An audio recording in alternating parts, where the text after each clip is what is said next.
Greetings to all the viewers.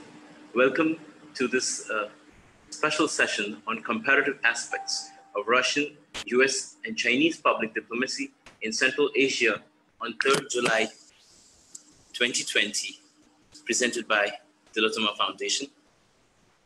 Our distinguished speaker for today is Dr. Anna Velikaya, author and researcher, Primakov National Research Institute of World Economy and International Relations, at the Russian Academy of Sciences. Dr. Velikaya is adjunct professor at the Russian Presidential Academy of National Economy and Public Administration and a member of the Expert Council of Administration and Federal Agency. She has co-authored Modern International Relations and Public Diplomacy of Russia and Foreign Countries. She is the co-editor with Greg Simmons of Russia's Public Diplomacy. Her current research focuses on public diplomacy and humanitarian policies. We're very glad to have you here, Anna, with us. Thank you, Dr. Anna. Hello, dear Mr. Das, dear viewers. It's a great honor for me to present my topic of public diplomacy after all the distinguished guests of Tillotoma Foundation. And in my today's presentation, I would like to focus on public diplomacy of Russia, US, and China in Central Asia. But for sure, we should admit that other actors are also active in the region, and they have various public diplomacy projects from cultural to educational and development assistance programs. Namely, these are Turkey, Iran, India, Saudi Arabia, Japan, South Korea, and European Union. They are the most active in this sphere. Some of them have unique public diplomacy projects, like Turkey, appealing to shared history and to shared values. Even their development agency that is now acting worldwide was established in 1992 to promote its public diplomacy efforts in Central Asian region. Thank you, Dr. Anna. I just want to, before you get into the specifics, I just want to inform our viewers about what it is all about. And first of all, is to tell them that we are specifically dealing today with public diplomacy, which to take a phrase from one of your latest publication on public diplomacy is to influence and not to inform, is the kind of perceptions and stereotypes that has been going on. And also it is, I think, closely related with communication with the global public and international competition between states for power and influence, especially through one of the mediums being soft power. So with this regard, we also deal with Central Asia. The Central Asia specifically, I think, is mainly about 5 countries, Kazakhstan, Kyrgyzstan, Tajikistan, Turkmenistan, and Uzbekistan. And one central concept which I found out is very interesting in the politics of this region is, which of course Dr. Anna will elaborate on, is neo-patrimonialism. This neo-patrimonialism or the informal politics, that the dictatorship of the single family, there is a stronghold of that family, over whether it's the businesses, whether it is, the muscle power, etc., that is going on in this country. So there is there is a sort of concentration of power within one family or a group of elites. So it's almost like a oligarchy kind of a system there. And also most of these countries, nearly all of these countries, have come to existence, in their present political form after 1991, the collapse of the former Soviet Union. So there has been, most countries have a tendency of having a dictatorial president who has been there. Generally the first president remains a very important figure. If we look at, for instance, Kazakhstan's capital, it was earlier known as Astana, has been named after its first president, Nur Sultan. So you see, there is this tendency.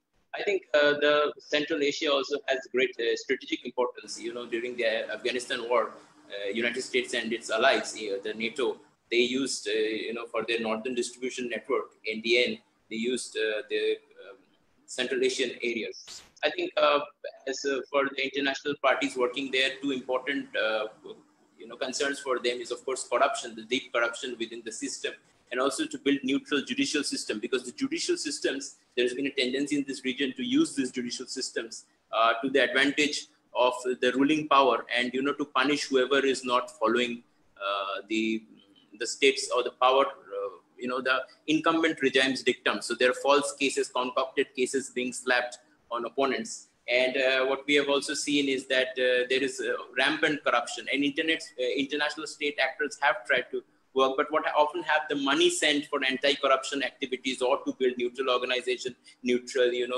institution is also being sort of, laundered. So there is this nexus, between the criminal activities, and this region also have transnational, drug links. There are the transnational drug routes.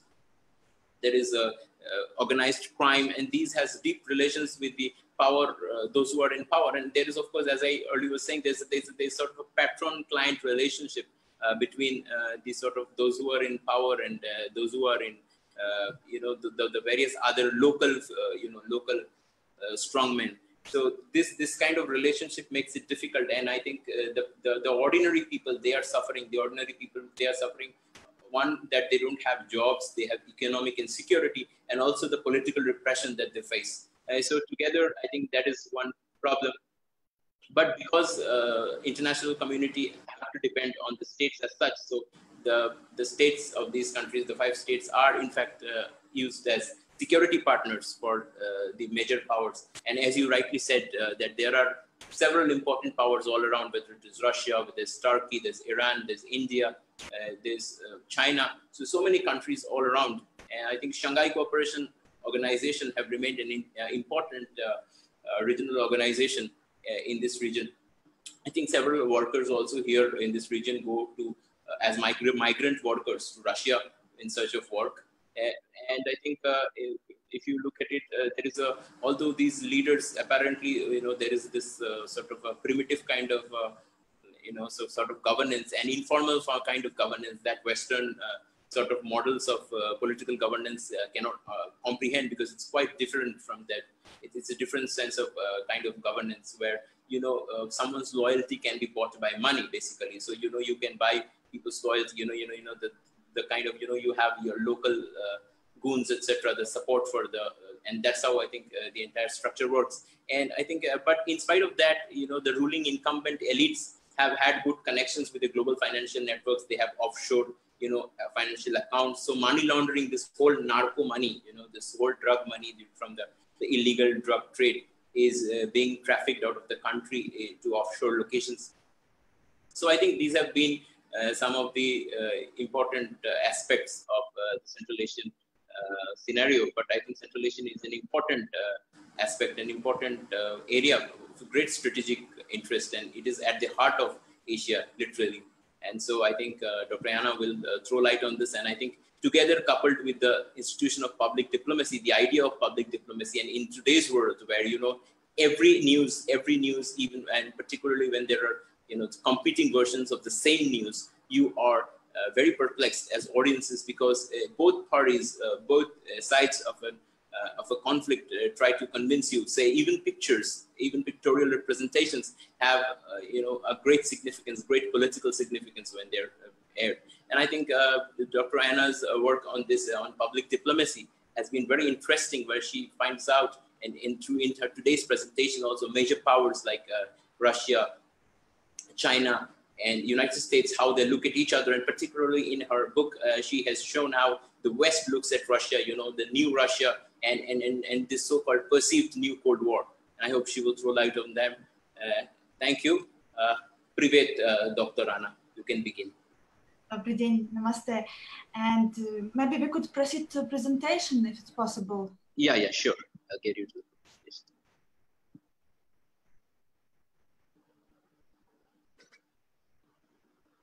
Is it visible?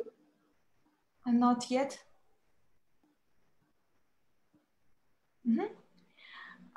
Yes. Please indicate when we have to move to the next slide. Yes. Okay, I would like to start from the fact you've mentioned before that Central Asia consists of 5 stans, 5 states: Kazakhstan, Kyrgyzstan, Uzbekistan, Turkmenistan, and Tajikistan. And in Soviet period, it was known as Central Asian Republics and Kazakhstan. In the 19th century, it was Turkestan, where the game took place between Russian, Ottoman, Persian, and British empires. And please, the next slide.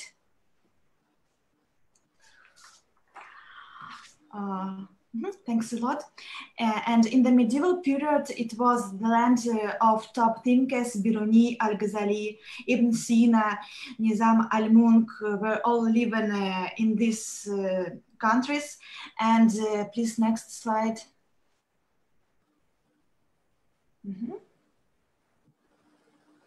Yes, here, thanks. And as it was described in the 14th century bestseller by Dominican Jourdain de Séverac on his travel to this region, Mirabilia Descripta. One of the Central Asian rulers, Abega Khan, was married to the daughter of the most mighty ruler of that time of Byzantium Emperor Mikhail Palaeologus. Please, next slide.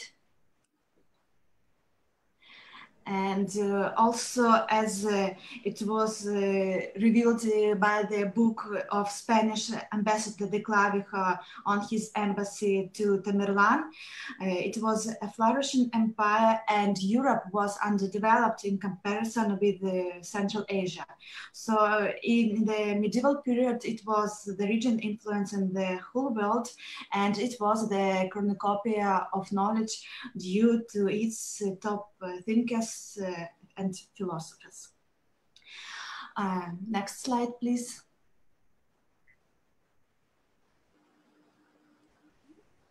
Thanks. Unfortunately, today this region is facing various problems, from the weak development of market institutions to the underdeveloped infrastructure, to the low educational level of the population, to the low living standards and the threat of radical extremism and coming from the neighboring Afghanistan, and from the potential clashes, both inter-ethnic and political.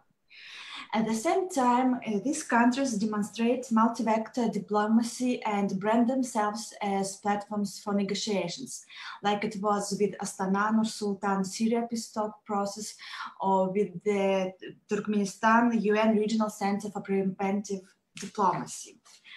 Next slide, please. Okay, thanks. These countries have various natural resources. Only Kazakhstan has 3% of the world's oil resources, 4% of the world's coal, 15% of the world's uranium resources. I'm not talking about the vast natural resources and the huge tourist potential that could contribute towards development of the region. Also, Central Asian countries are trying to introduce best international practices, like Nur-Sultan decision to host Astana Financial Center based on the principles of English law. So it's a regional financial hub with the best international practices. Now I'd like to focus on Russian public diplomacy.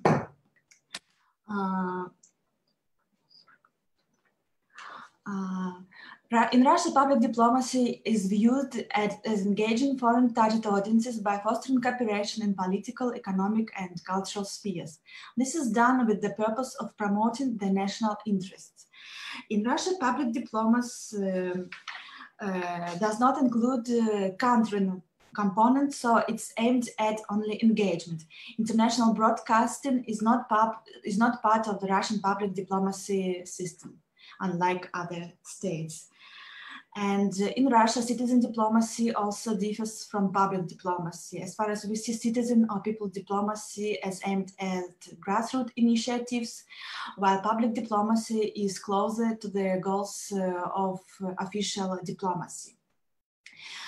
In Russia, at the highest level, public diplomacy initiatives are overseen by 2 Kremlin offices of the Kremlin administration. And in the last few years, Russia has made serious efforts in the sphere of public diplomacy. Significant status was given to the Rossотрудничество Federal Agency. structures like the Alexander Gorchakov Public Diplomacy Foundation, the Russian International Affairs Council, the Ruski Mir Foundation, the Foundation to Support and Protect the Rights of Compatriots Living Abroad were created. At the same time, not all initiatives are very successful. For example, since Soviet times, it existed the Institute Promoting Russian Language, Pushkin Institute. It was created like Goethe Institute or Cervantes or Alliance Française to promote Russian language. And when in 2007, Ruski Mir Foundation was created, it had met a negative connotation in some neighboring countries. So Ruski Mir may be translated like Russian world. So it has maybe some imperial ambitions for the target audience. And we can imagine how the foundation promoting English language Pax Americana would be perceived like in Mexico. So from my point of view, if we have working public diplomacy institution, Pushkin Institute, then what for to create another structure with a negative connotation. Also, in the last year, Russia had established public diplomacy think tanks, Russian International Affairs Council, the Valdai Discussion Club, Peer Center, the Russian Committee for BRICS Research, and the Council on Foreign and Defense Policy that are active participants of public diplomacy system. Next slide, please. Thank you. As for the geographic priority of Russian public diplomacy, post-Soviet space is of top priority according to our foreign policy concept. And recently the concept of the Greater Eurasia was introduced, of the North-South trade transport corridor. And Russia participates in several integration platforms with the Central Asian states. All 5 Central Asian states participate in the Commonwealth of Independent States. 2 of them, Kazakhstan and Kyrgyzstan, participate in the Eurasian Economic Union. They plus Tajikistan participate in the Collective Security Treaty Organization. And 4 countries, Kazakhstan, Kyrgyzstan, Tajikistan, and Uzbekistan, participate in the Shanghai Cooperation Organization. Next slide, please.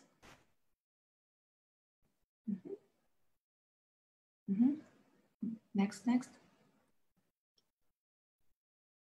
Okay, now also I'd like to focus on Central Asia-oriented structures, special think tanks, and GONGOs, governmental, non-governmental organizations, were established to promote public diplomacy initiatives in the Central Asian region. Some of them are rather interesting, like for example, Birlek Center that hosts various conferences with Central Asian states devoted to Turkic identity of Russian Tatar and Bashkir people who have common cultural and historic heritage with Central Asian states, while some other initiatives are rather artificial. For example, I will tell you the name of one Forum of the Winners, Victory Acquired by Unity. So it's devoted to the role of Soviet people in World War II, but as for me, such initiatives are too artificial for the Tajik audience or for the young population of the Central Asian states. Also, Russia participates in public diplomacy through development assistance. Russia spends annually $120 million on humanitarian aid projects. It's only by the open budget. But the problem is this sum is spent by the Ministry of Finances, not by the Ministry of Foreign Affairs. And it's labeled by UN structures. It's not labeled from Russia with love. So recipients of this aid don't know that it is given by Russia. And that's a huge problem. To correct this situation, next slide, please. 5 years ago, Russia UNDP Trust Fund was created. Its primary focus is post-Soviet space and Central Asian region as well. Still, it's not enough, and a lot of people have positive expectations with Evgeny Primakov becoming the new head of Россотрудничество. He was announcing his plans for reforming the structure for this development assistance was more target-oriented, but I'm not so positive because I suppose that this system needs to go to the huge audit and a lot of has to be done, and I don't know if it's possible to make it within the nearest years. Next slide, please. And also millions of Central Asians are working in Russia. It's a positive step for Russia as far as they transfer money back home by payment systems and by cash. From the last 10 years, they have withdrew from Russia more than about $150 million. Next slide, please. One of the tasks of Russian public diplomacy in the region is protecting common cultural heritage. At the same time, Ukrainian case has revealed the mistakes of Russian public diplomacy in post-Soviet space. This is orientation towards work with elites and neglecting the work with the ordinary people. As Nicholas calls it, listening, Russia is not very strong in it because its public diplomacy efforts are aimed at direct messaging and we don't receive response from the target audience. And not a lot of field research done, not a lot of surveys are conducted, and this is the mistake for Russian public diplomacy. And next slide, please.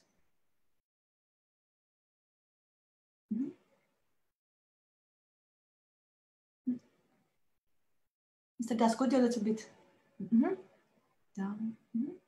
Next slide. Yes, here, thank you. Russia also tried to act through educational projects, through scientific diplomacy. For example, in Russian universities, 74,000 Kazakhstanis are studying. Only in my hometown, Omsk, bordering with Kazakhstan, 12,000 people are studying. And the previous year, IMEMO had opened its first foreign branch in Tashkent. And for sure, these are all positive steps for Russian public diplomacy. Next slide, please. Now I'd like to proceed to the US public diplomacy. US public diplomacy in Central Asia is determined by its importance for US foreign policy and security goals. As it was revealed in its national security strategy, South and Central Asia presents some of the most complicated national security challenges and opportunities. 15 years ago, Professor Frederick Starr had coined the term the Greater Central Asia, connecting Central Asia with Afghanistan, Southern Caucasus, and the Caspian region. This initiative was supported by the Donald Trump Foundation and by the US political circles. Also, next slide, please. I think it's next page.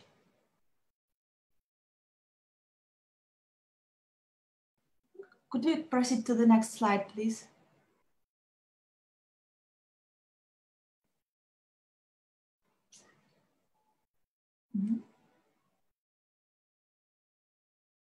Something is wrong? Okay, I will just continue with Mr. Das. Could you proceed to the next slide, please?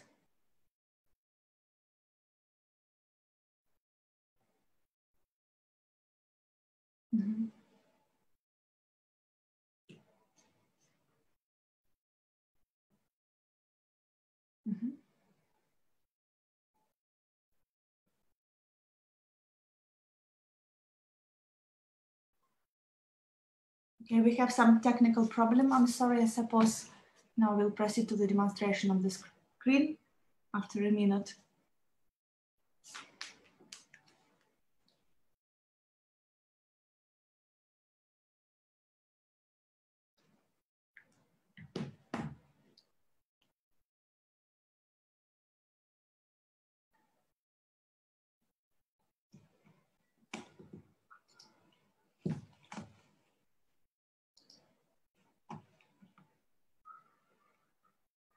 Okay, can you hear me? It's all right, yes? Yes. Mm-hmm.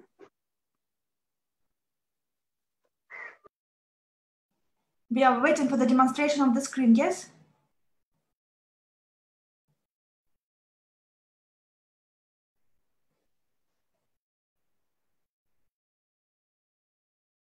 All these digital technologies.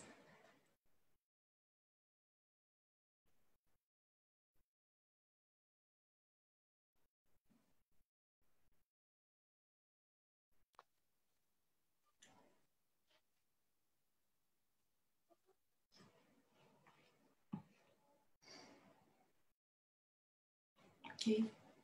Maybe I could proceed to demonstrate my own screen.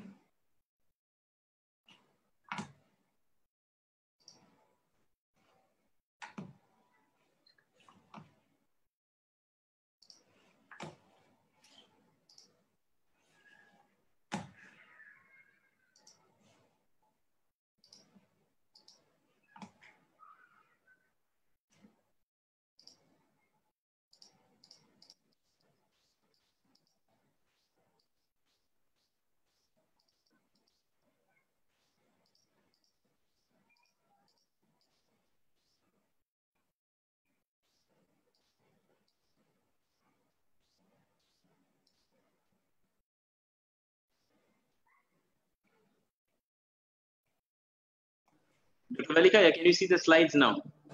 Yes, we can see it now. Mm-hmm. Yes, I'll then continue my presentation, okay? Sure, sure.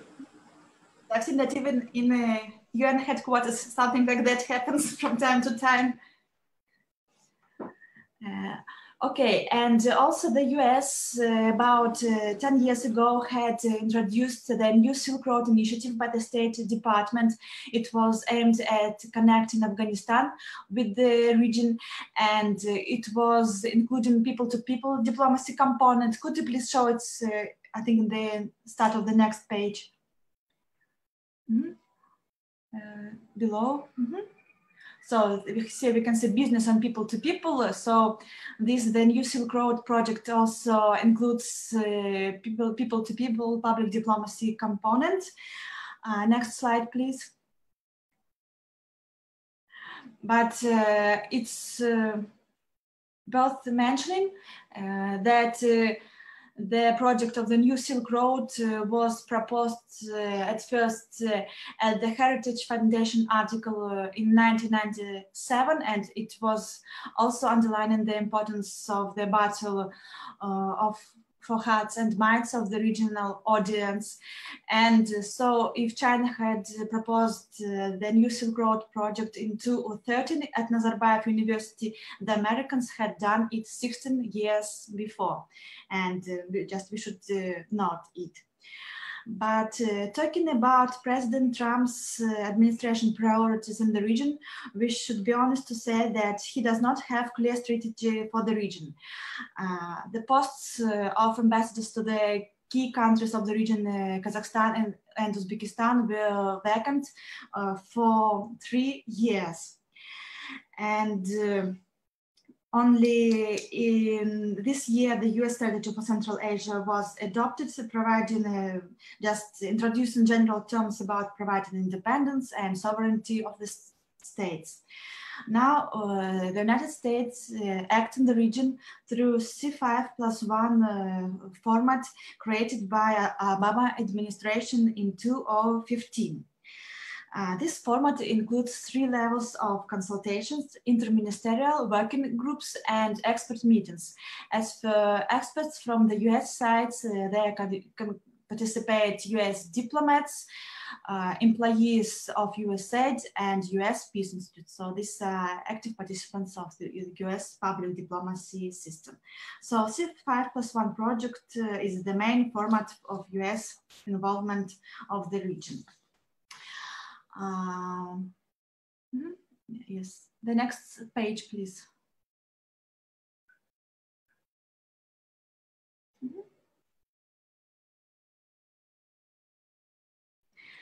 And a few words about the US public diplomacy. Its mission is to support the achievement of the US foreign policy goals. The US public diplomacy combines two components: engaging allies through educational and cultural activity, and confronting enemies, violent extremism, and foreign Russian, Persian, Chinese propaganda through strategic communications. So strategic communications is the new term for propaganda. The message the US sells to other countries is that values prevail over national interests. And this message, they're appealing to human rights agenda, democratization, transparency, and the rule of law.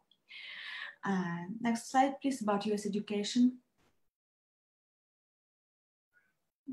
Thank you. Education is one of the main US public diplomacy tools in Central Asia and in other regions as well. American universities are incubators and laboratories of democracy.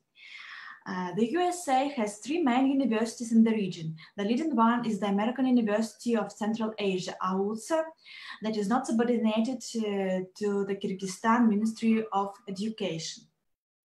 Also, the USA acts through American corners that should be not only the place where people can read books or get access to the internet, but it should be the platform for acquiring skills.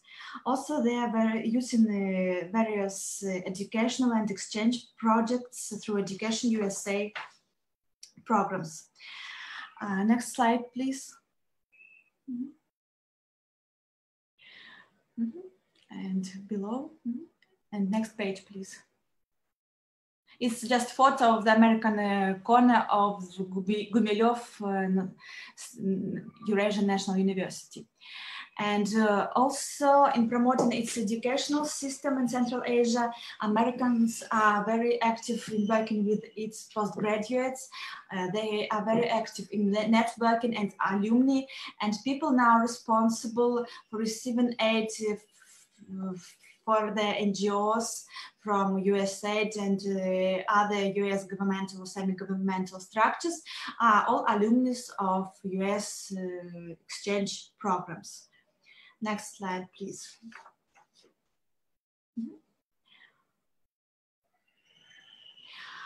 Also, Americans are active in their development assistance in the region. Through the development assistance, the least funding from the Central Asian states received by Turkmenistan and the largest by Tajikistan. So they must be not very positive about possibilities of democratic transformation in Turkmenistan, and maybe that's why the funding for the coming year is so low. Next slide, please.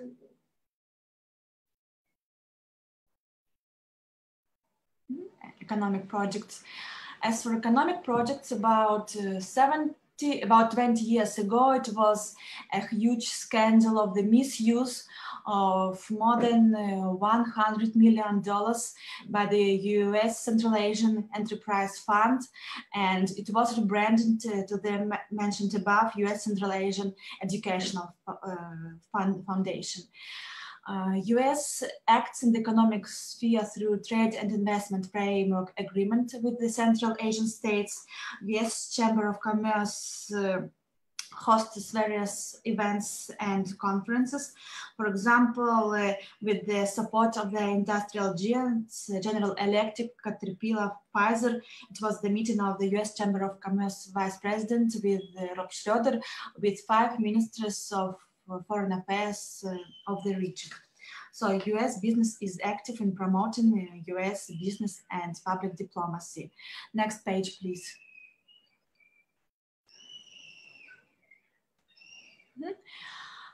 Americans are also using people-to-people diplomacy. For example, during Astana World Expo in the USA Pavilion was singing US student Grace Garrett. She was singing national Kazakhstani song, and it had received lots of remarks from the Kazakhstani mass media. So it was a very positive step for US image in the region.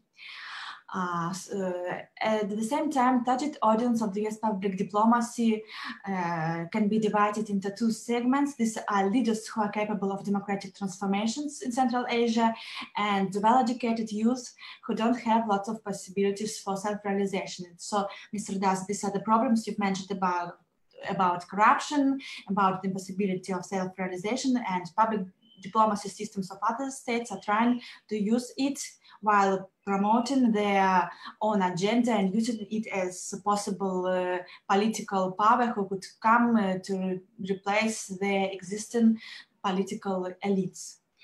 At the same time, as it was mentioned by ex-Undersecretary for Public Diplomacy, Tara Sonnenscheid, the America is losing the big war over information, image, and global leadership.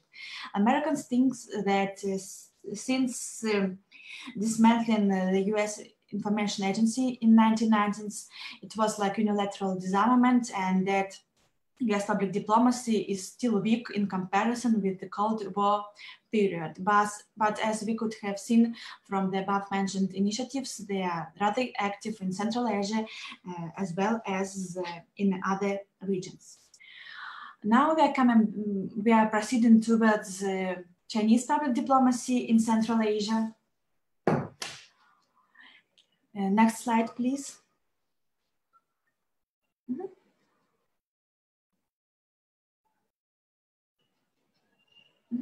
Okay, here, thank you.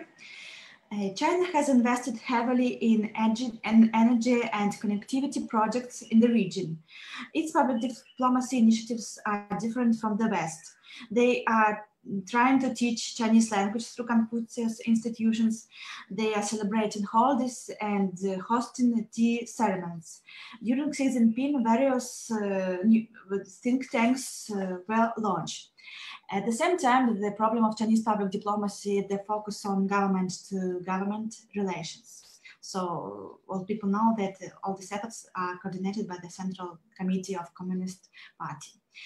At the same time, talking about the importance of Central Asia for China, we should say that One Belt, One Road initiatives was announced at Nazarbayev University. So it demonstrates the importance of Central Asia for China.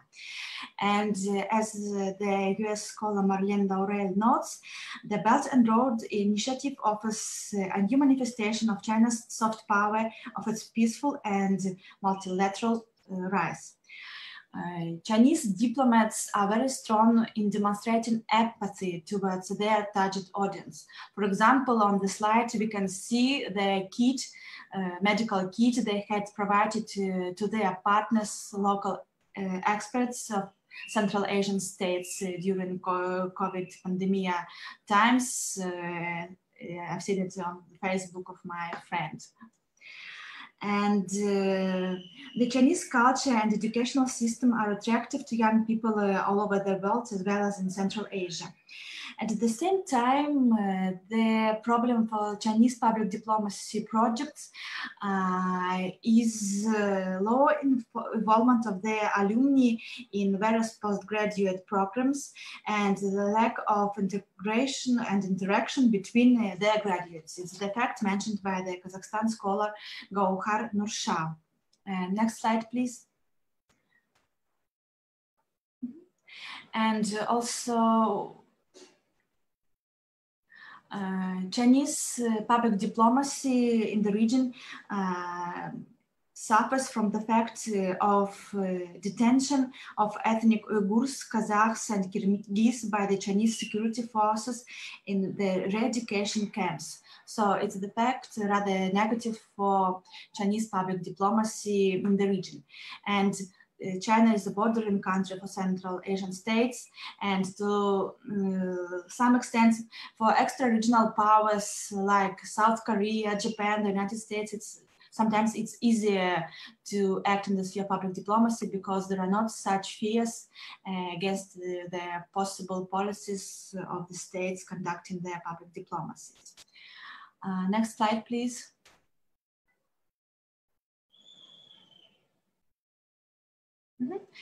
Thank you. Now I'd like to proceed towards conclusion. Just a second. Could I try to share my screen, okay? I've added this presentation. Hello? Yes, Mr. Das, could I try to share my Yeah, please try. Let me see if I can. Yeah, you can share. Yes, okay.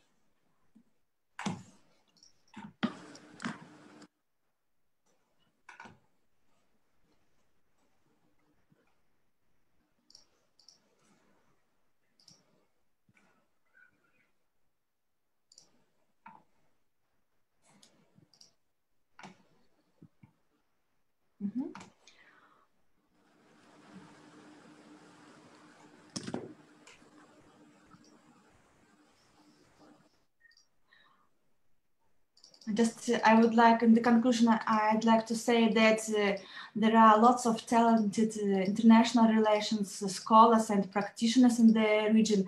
Some of them I'm proud to call my friends and senior colleagues. I would like just you to see their names on the screen. Second, please, sorry.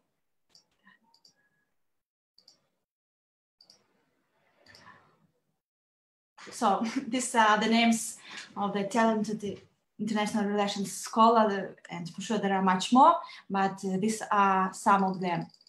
And now I proceed to my conclusion.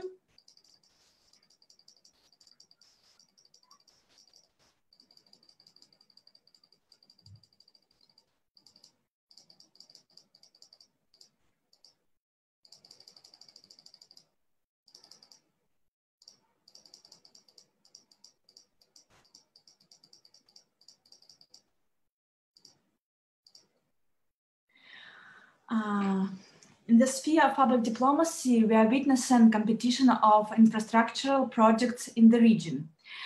And sometimes comparing the public diplomacy of three states, sometimes Americans win the battle for heart and minds.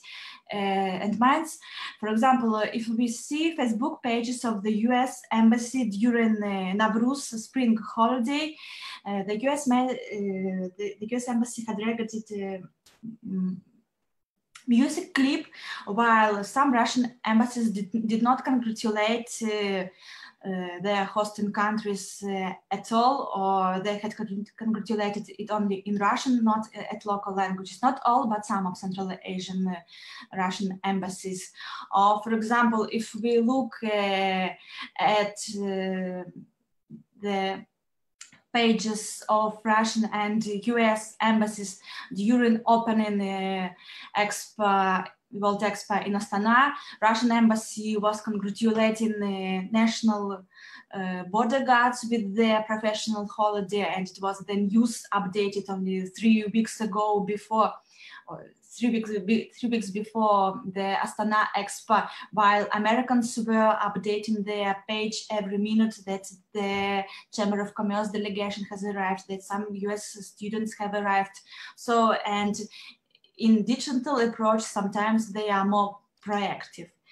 At the same time, in Russia, I would like to conclude by the words of our Eurasian genius Chingiz Aytmatov, that Central Asia is the ship with the European keel, but its goal is living together with Russian civilization and representing Russian civilization. I'm hoping that our public diplomacy projects in the region would be more active, but at the same they would include more empathy towards local population, towards our neighbors with whom we are living together for centuries, and that we would respect their own history, their sovereignty and interdependence. As far as Central Asians are very talented people.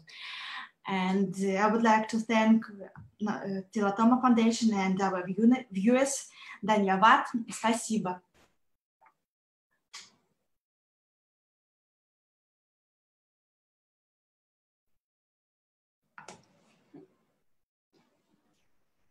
Thank you, Dr. Anna, for your excellent presentation.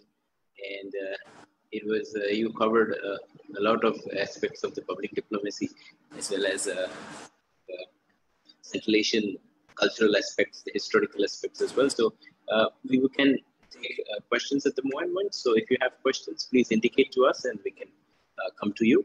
But to begin with, Dr. Anna, would you, you in your book also you talk about the Soviet era, sort of the kind of Russia that was, and now the transition sort of, and the West's perception. So from the perspective of Russia itself, say from Moscow, what it was before, Moscow's public diplomacy efforts as the Soviet Union and now as Russian Federation. What changes do you think has come? Mm-hmm. Thanks a lot for your question. In Soviet times, USSR was public diplomacy superpower as well. And it was the battle of two ideologies, the great battle of John and Ivan, as Ambassador Dobrynin had put it in his book. And Soviet Union was winning the battle of hearts and minds of millions of people all over the world since its creation. At first, it had to win international recognition, and it was the winner of World War II, and millions of people were coming to Soviet Union to study here. Special universities were launched with the international orientation, like Ruden University, People's Friendship University, and it was a huge centralized public diplomacy system. For example, it existed special committee, state committee for economic cooperation that was responsible for development assistance and for building infrastructural objects abroad, like Aswan Dam, Kuala Lumpur Stadium, things like that. These were huge infrastructural projects. And at the same time, since the 1970s, the shift was made towards giving military-oriented aid to foreign regimes. And so ordinary people of foreign countries did not really receive this aid given by Soviet Union as they used to feel it before. And I suppose that it was a mistake of Soviet diplomacy. And besides, in the late 1980s, critical thinking was confused with disloyalty. So it was undermining public diplomacy initiatives. But in comparison with Soviet times, I suppose that we have lost two lots of programs, two lots of structures. And I suppose that the main problem is we've lost people who were working in this sphere. Because in 1990s, I suppose it was unilateral disarmament. All people have, the majority of people have left their work. Our doctors and teachers were working in the markets, our offices. So it was the huge catastrophe for the whole country, and people working in public diplomacy, and our diplomats some of them have also changed their orientation. And so now people working in the sphere of public diplomacy, sometimes they don't know people who used to work in this sphere before. So from 1992 till 2012, for 20 years, it was the gap in Russian public diplomacy, and the mistakes made then, we still feel the results of these mistakes. But the mistakes were made also because country just simply didn't have money for public diplomacy, and because public diplomacy is always very costly. Even air tickets are very costly. Now we can communicate online, but when you're hosting some conferences, even air tickets are always very expensive. Not talking about educational projects.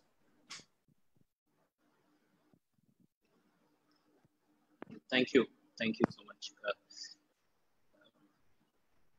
You have coming to the question of China. You have mentioned China's activities now. From India's perspective, am I audible? Hello?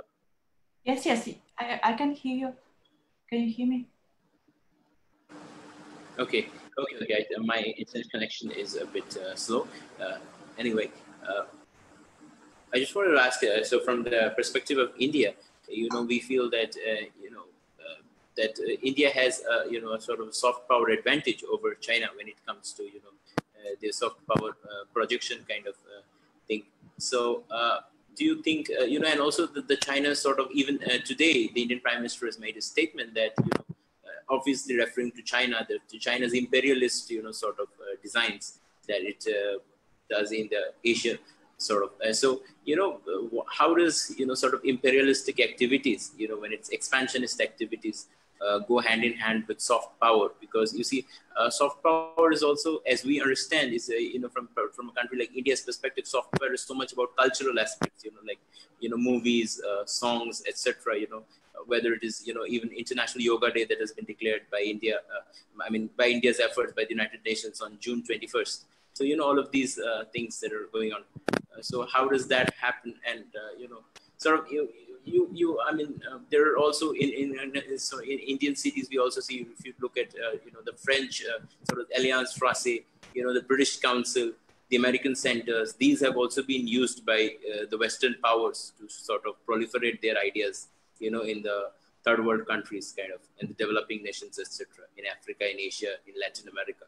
So if you could comment on this as such, my focus is particularly on, the great power and the way, they sort of camouflage their otherwise ulterior motives through promotion towards the greater world.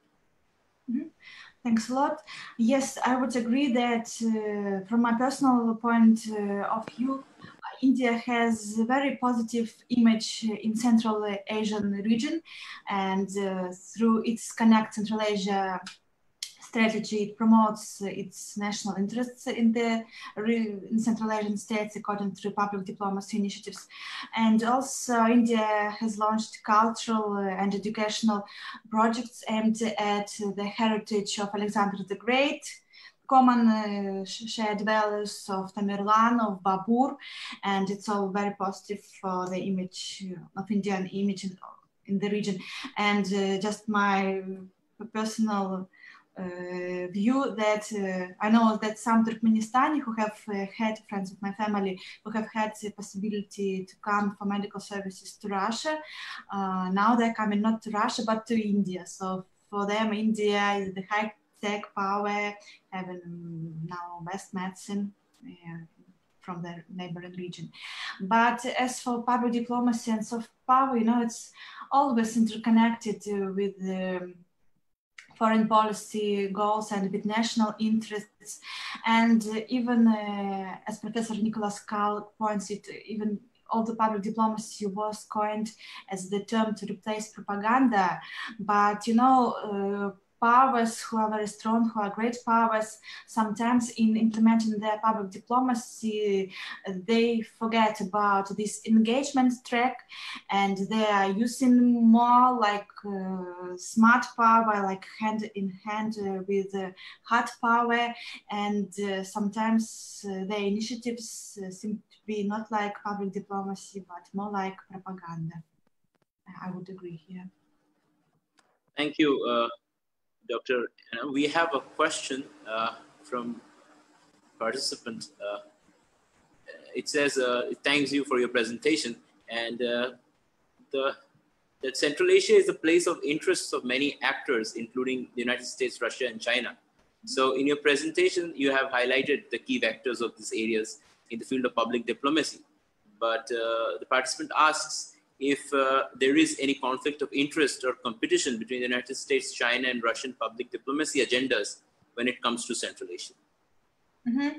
Yes, thanks to Miraz a lot for the question. I know Miraz is a talented Kazakhstani student studying at Russian University, and I would demonstrate that for sure there is conflict of interest, because everyone would be interested in Miraz studying in the countries we represent. The US would be interested in Miraz to study in the US, China in China, and we are proud that he has selected Russia, hoping that this experience was useful for him. For sure, all these public diplomacy systems are competing for the most talented people. And also they are competing for the image, for the best image in the region. And although I believe that public diplomacy differs from strategic communications, but for example, US public diplomacy, it engages countering track. So all the agencies involved in the US Broadcasting Board of Governors, like Radio Zatik, Radio Svoboda, Radio Free Europe, and all these methods of their propaganda and of their mass media, they are trying to undermine image of Russia or of China in the region. So we could see just by the news they cover, they're trying to find some negative story. And all these mass media are part of their public diplomacy system. Thank you so much. I think when it comes to, sort of the Central Asian sort of strategic importance, do you think, and also how particularly Russia has handled Central Asia post, the collapse of the Soviet Union. Do you feel that, as also, Russia's present sort of aspirations in the global power context? So do you think Central Asia has an important role to play, and Central Asia can prove to be important allies for Russia as Russia looks at a greater role in the global arena? Sort of. Mm-hmm. Yes, thanks a lot. For sure, Central Asia is part of post-Soviet space, and according to our foreign policy concept, the post-Soviet space is of the top priority for Russia, and that's why Russia has introduced various integration platforms. I've mentioned about the Commonwealth of Independent States, it's the Eurasian Economic Union, it's Collective Security Treaty Organization, and countries select in which format they would like to participate in the economic cooperation, in the military cooperation for CSTO, and Russia for sure is interested in engaging allies, and for sure Central Asian states are allies for Russia because at least for 70 years we've been living together in the same country, and before that in 19th century as well. And I don't know if Central Asians would agree, but I suppose my personal opinion is still in Central Asia, Russian role was still positive, as it was aimed at modernization of the region, and it was like civilizational role. And Chingiz Aytmatov, our Eurasian genius, he agrees that regardless of the fact that colonialism may be positive when it brings education insights, Russia's role was not colonialistic but more civilizational and modernizational. Still, for sure, I know that sometimes Russia and Soviet Union for the local audience are associated with the Aral Sea catastrophe, or it's associated with the Semipalatinsk nuclear test ban site, and there is even the movement Nevada Semipalatinsk initiated by Kazakhstan poet Olzhas Suleimanov, and for sure Russia is also associated with all these things. But Russia had brought women empowerment, free education to the countries, and we should not forget about this as well. Thank you, Dr. Anna, for your response.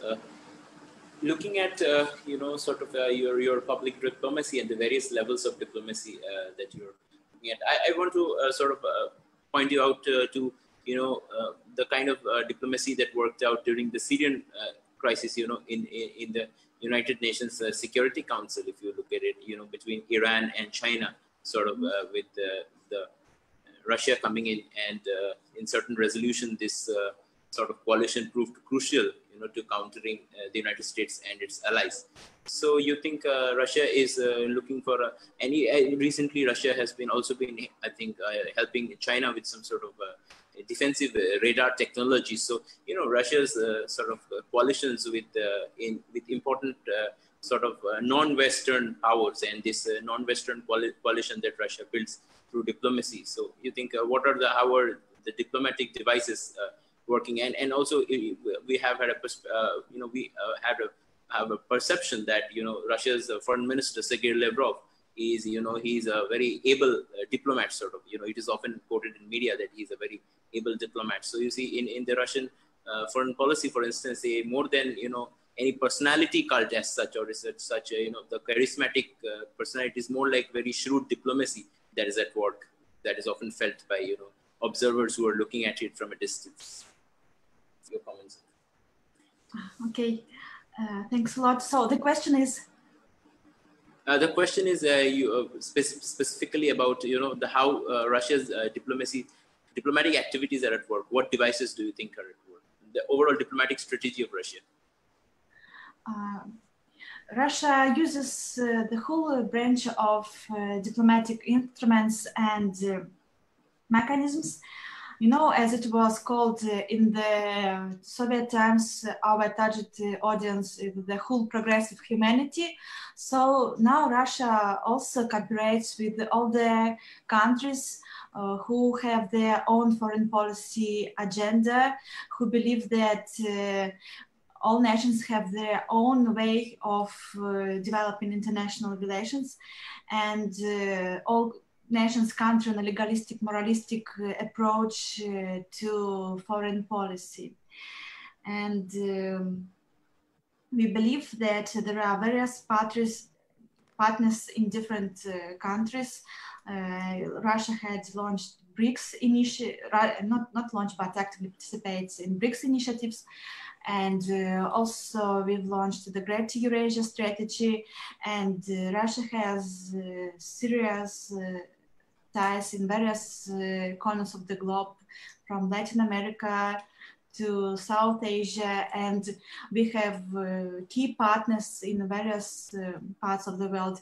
And Russian diplomats are working hand in hand with the public diplomats. Still, our public diplomacy system should be more developed, as far as the majority of our institutions were launched about 10-15 years ago, and we should have time to have the results of our public diplomacy activities in various regions of the world. Thank you. Thank you so much. We have looked at very important aspects of the diplomatic aspects of public diplomacy, particularly in the Russian context, as well as of the United States and China. So I'll just ask you one question, and this is why is your selection of when you're examining as a researcher, when you're examining public diplomacy models, why do you select US, China, and Russia? Do you feel that these three powers are destined to be the three major superpowers in the next post-COVID world? What is your rationale behind selecting US, China, and Russia? Why not Japan? Why not India? Why not Germany? Thanks a lot for your question. Just I suppose that these three examples are rather representative, because these three countries have huge interests in the region, and they are promoting various public diplomacy tools, and I suppose that it was useful to compare these public diplomacy systems. At the same time, they have a lot in common. They have even some common mistakes, and for sure we should study all these initiatives, and it's the broad prospect for public diplomacy scholars and practitioners.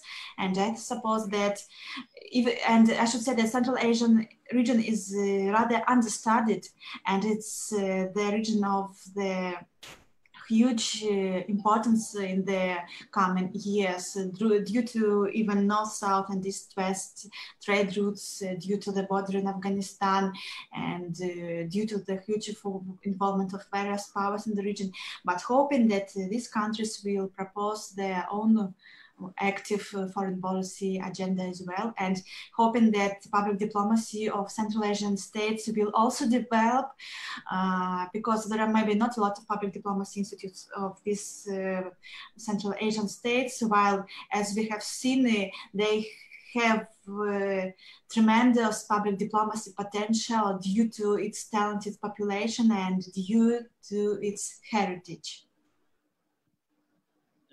Thank you. I was looking at, as you were previously talking about the Commonwealth of Independent States, the CIS. When we talk of Commonwealth, as Indians, we are reminded of another Commonwealth, the British Commonwealth.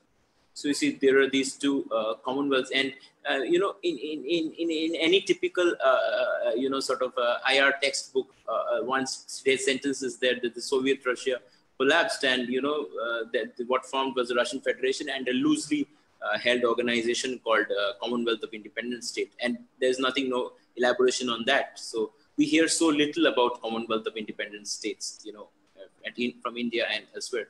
So what is the present status of this organization? How does this work? And what are, if you can compare it with the Commonwealth, the British Commonwealth? So, like in the British Commonwealth, there is a ceremonial role sort of the British monarch. So does the Russian premier hold any such position in the CIS as a predominant position?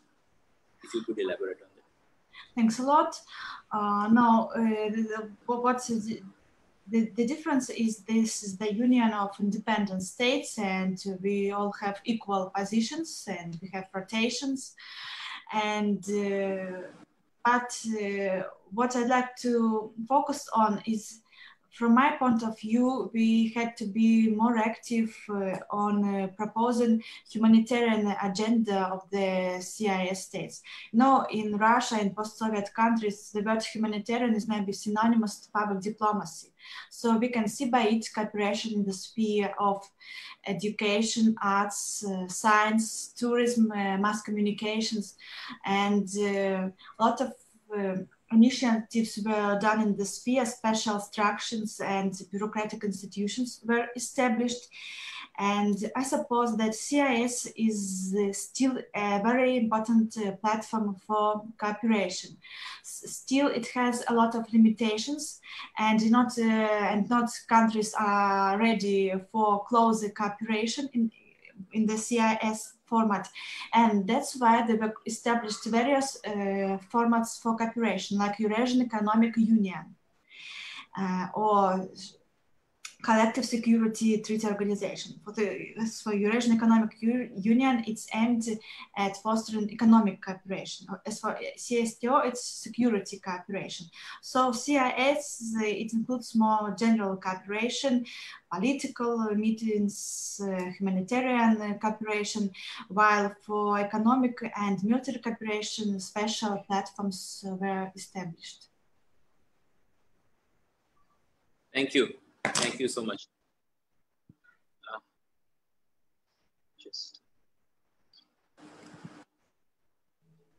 You mentioned about in your answer into my previous question, you mentioned about the humanitarian aspect, and I ask you that, as we read about the Central Asian condition of the people in Central Asia, they don't, many of them, especially the people belonging from lower economic strata, suffer from poverty and also other kinds of repression.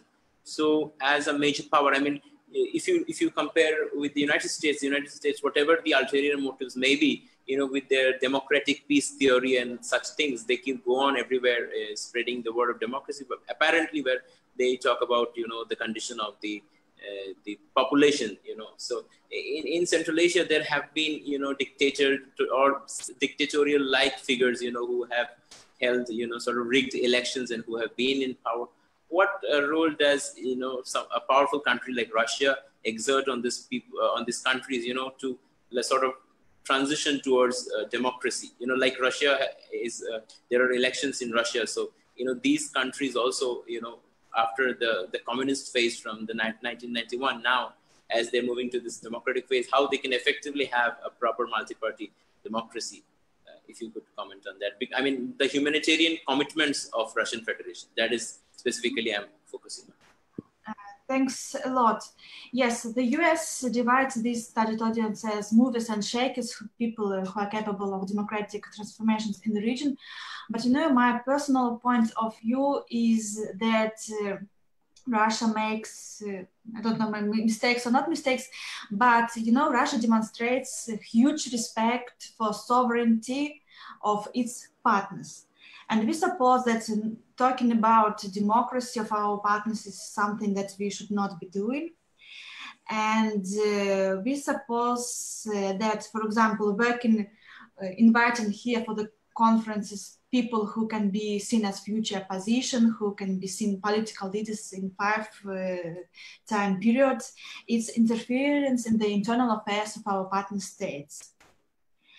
And maybe sometimes that's why it is supposed in these Central Asian countries that Russia supports these, some of them are authoritarian regimes, and people who are not agree with the way of life in their countries, that they suppose that Russia supposes such a way of things and it does not support democratic transformation. So in Russia, there is such prohibition of interference in the internal affairs of partner states, and even in public diplomacy formats, personally me, I don't know if we were working with some agenda of the democratic transformation. For sure, we can organize some press tours for journalism, for covering some success stories, but these are only very mild formats, and so we want to be seen by the current political elites like loyal supporters, and maybe sometimes it causes problems for the orientation on future elites. Right. Mm-hmm. Thank you. Talking about Russia's own conditions, the recent amendments that are being discussed in Russia, to the constitution, and so how do you think, or rather, if I'm understand the concept properly, public diplomacy is essentially about, the impact that the government wants to have on foreign population. Does as a researcher based in Russia, under your research on public diplomacy, do you get to see what is going on in Russia? I mean, like from the perspective of Russia, you understand? Like, I mean, the kind of the impact that sort of this new constitutional amendment sort of will have on the Russian population and how the population react to it. So if you could comment on that. Thanks a lot. A lot of my friends and colleagues think that these are very positive transformations, but still I wouldn't agree, and I suppose that we should brand ourselves as attractive and democratic state, and internal political situation, it's very closely cooperated with foreign policy agenda.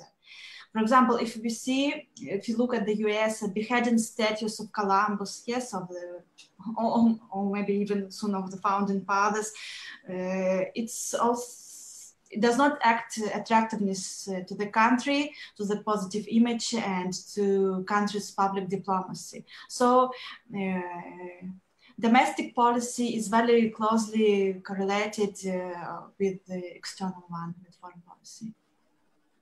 Right. Thank you so much.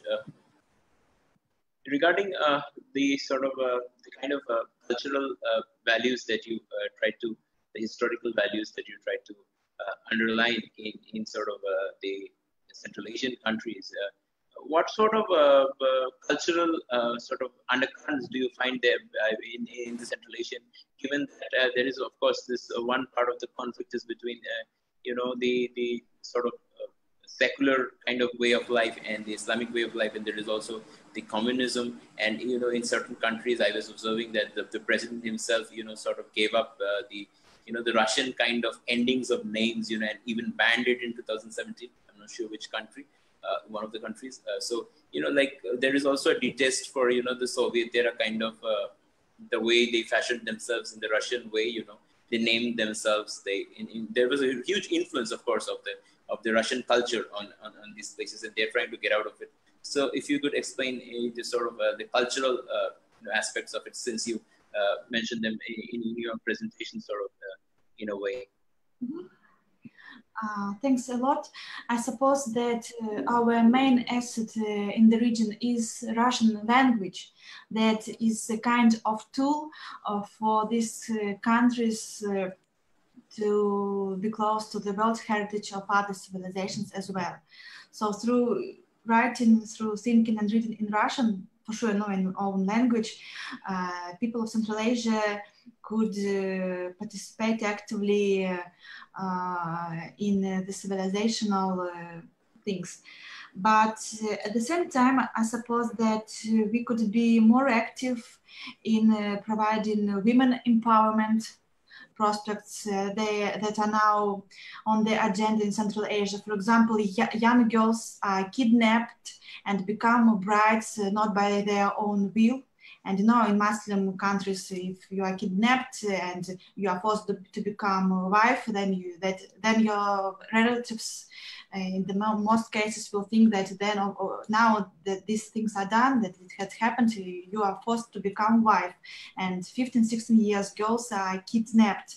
And for sure, it's the huge road back in comparison to what was done in Soviet times, when women were active participants of educational projects, they were working and they were having families and at the same time working. And now a lot of women are forced just to sit home. They don't have access to higher education, and it's a huge problem for this, not huge, but serious problem for the states. And also Russia could be seen as the peace negotiations guarantee as it was in Tajikistan during its bloody civil war in 1990s. I suppose that this experience of Russia is not widely known, but it was guarantee of peace during the awful civil conflict. And all this success story could be used in promoting current values, and these values should be modernized. We cannot focus on our common heritage and on our common victory in World War II, in the Great Patriotic War, as we call it, but we should offer some new agenda. And you know, Soviet Union was the first country with the woman ambassador, Alexandra Kalantai. So it's a very positive story, I suppose. Right. You mentioned something very interesting. In fact, I think in one of our Hollywood movies that I was watching a few months back, probably, there was this statement where they said that had the Russians used their women instead of the bombs, we would all be wearing furried hats. So you see, there is a deep respect for Russian women and specifically their combat capabilities, and in different positions, even in the United States. So do you think that the Russian women today have that kind of significance? I mean, they're sort of in significant positions within the social and political structure as during the Cold War. And as such, how do you think the Russian society has evolved? I mean, from particularly, I'm trying to understand this because you see, if you look at it from one perspective, you'll see the United States is not just particularly of one language or one culture. It's a mixed bag. It's a mixed. It's like people from anywhere in the world. Even a Russian can go to the United States and become an American. So American is like a mixed identity. It is not from any particular ethnic. But Russia, and particularly now that it is Russian Federation, it is very clear that it is just particularly one sort of ethnic group and one language. So how do you think that works out? I mean, sort of there should be. I mean, I'm looking at it sort of like a sort of a nationalism. That sort of that our nationalistic approach. That's like more of a. Do you think among the Russian people there is sort of like where I'm like, so if you look at it in comparison with the Central Asian people, they are also there and they also somewhat speak Russian. So how do you think is there a hierarchy that is at work there, and do these people feel left out when these people go as migrant workers, when in Russia? So if you could elaborate. No, I was born in Soviet period, and I suppose that in Soviet period it truly existed people's friendship. So people were not thinking, is he Tatar or is he Jewish? Everyone. We were all living in the same yachts. We were all celebrating Christian and Muslim holidays. We were making kulichis on Easter, and we were celebrating Raza Bayram, at least people who I know were doing and practicing so. Especially it was the case for Central Asian republics where people were living hand in hand. And you know, in the beginning of 1990s, millions of Russians were forced to leave Central Asian states because nationalistic elites came to power. And it was a huge drama. People were leaving their flats and they couldn't sell it. They were coming to Russia without nothing, without no money. And it was the huge tragedy after the collapse of the Soviet Union. Still, in the late Soviet Union, I suppose that people's friendship existed. And nowadays in Russia, still there are very lots of nationalities. We have 27 multi-ethnic we had 27 multi-ethnic regions in Russia, and I suppose that this potential could be used in public diplomacy and sub-state diplomacy initiatives. Like I've talked about Birlek organization in Ufa, Bashkortostan, that hosts various projects with Central Asian states. Can you hear me? Yes, it's all right? Yes, I can hear you. I can hear you. So Russia is a multi-ethnic country, and this is our richness. This is what we should never forget about, and we should live all together peacefully. And this is our huge resource, and we could use it in foreign policy, in sub-state diplomacy projects in the bordering regions.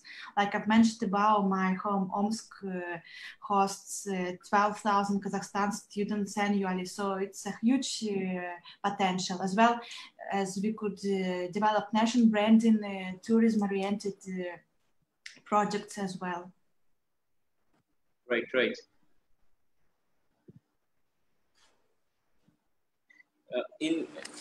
In Russia's sort of, you mentioned Russia's the potential in the education field, as you showed the Omsk sort of university scenario, where so many students from outside, from Central Asia has joined. How do you think Russian education system is sort of, and nowadays there's even tendency, I'm seeing a lot of Indian students going from here to Russia, particularly to study medicine, etc. So you see, given that, Russia has a huge, area, and the population is limited, there is scope for welcoming new students. You see, would you agree that, but there's this need for, being more, like, say, more of a globalized approach, when you want to welcome foreign students, because you see, as foreign students, they would require a more of a sort of an environment where they can sort of at least relate to some extent. Sort of what I'm looking at is a sort of a cosmopolitan environment where we can have some sort of a common parlance where where you can discuss, like, for instance, a space which is to some extent maybe created in UK or US, where there are maybe in a UK university there are students coming from different countries across the world, you see, and so I'm looking at, like, whether it is language, whether it is culture, so when it's these students, and also the medium of instruction, the kind of the curriculum, do you think there is a scope for making it more global? So this question can be more generalized. So where is Russia on globalization today? Okay, could I share the screen, please? Sure. Go ahead.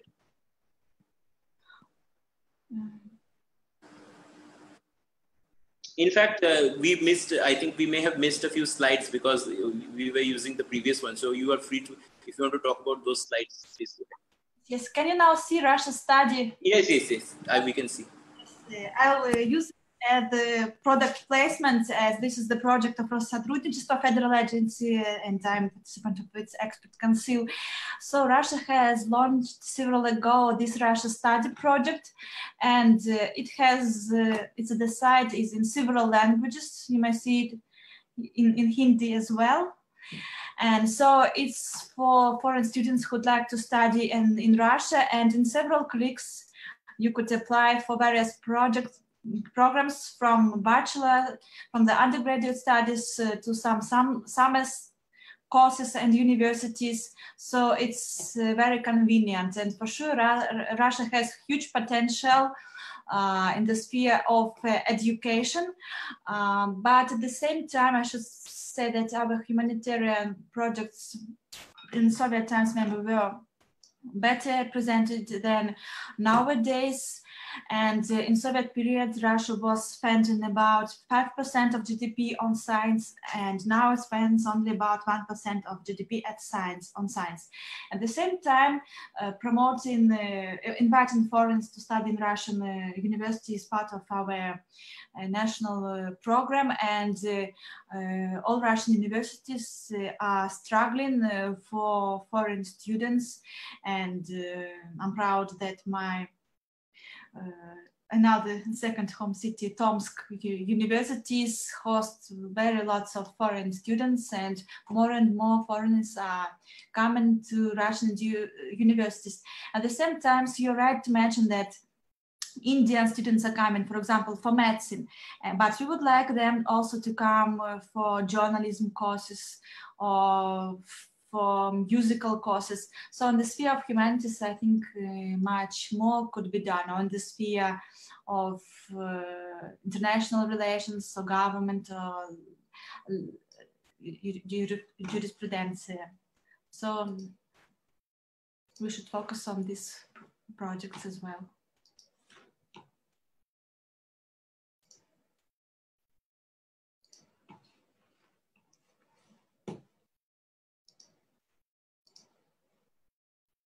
Okay, Mr. Das, can you hear me?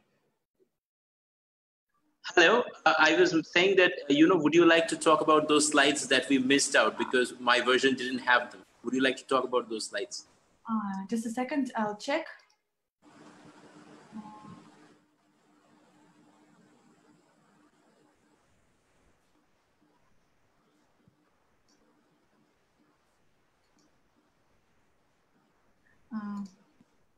Maybe you can see now, yes or no? No, we can't see now. Okay, just a second.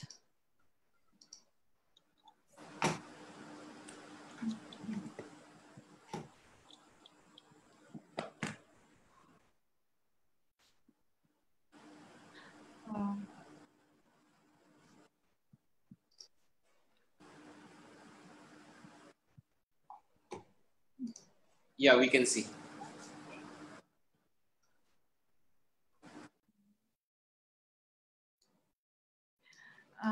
Just these are the thoughts of Cengiz Aytmatov, confirming my point that Central Asia suffers from the lack of job and from the low level of education that has happened after the collapse of the Soviet Union. And for sure, these countries should make more efforts in the sphere of modernization. But at the same time, these countries differentiate a lot by the level of their development. For example, Kazakhstan and Uzbekistan are regional leaders, and they have a kind of competition for regional leadership, while some other countries are struggling for being modern states.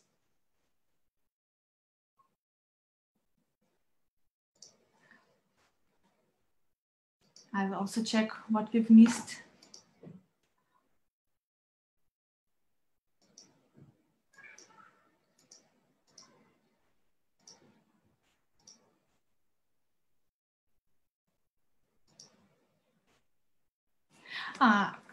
And also I'd like to say that some if there are some artificial public diplomacy initiatives that I've mentioned about, like Forum of the Winners, the great victory acquired by unity, then some people-to-people initiatives are very interesting and attractive. For example, when Russian rock singer Garrik Sukachev was on his tour to Bishkek, Kyrgyzstan, he had mentioned that Russian Orthodox Cathedral is constructed and there is the lack of finances on it. And he had just stopped on his way to airport, and he had announced the fundraising campaign to help to construct this Orthodox church in Kyrgyzstan. And for sure, such initiatives are very interesting, and people understand they're not from Kremlin administration, but they are from the bottom of the heart, and such people-to-people diplomacy initiatives are very timely. For example, the example of Russian business diplomacy, that when there was problem with the power plant in Bishkek, Russian mobile operator was inviting Bishkek people to come for a cup of tea and some cookies to get warm.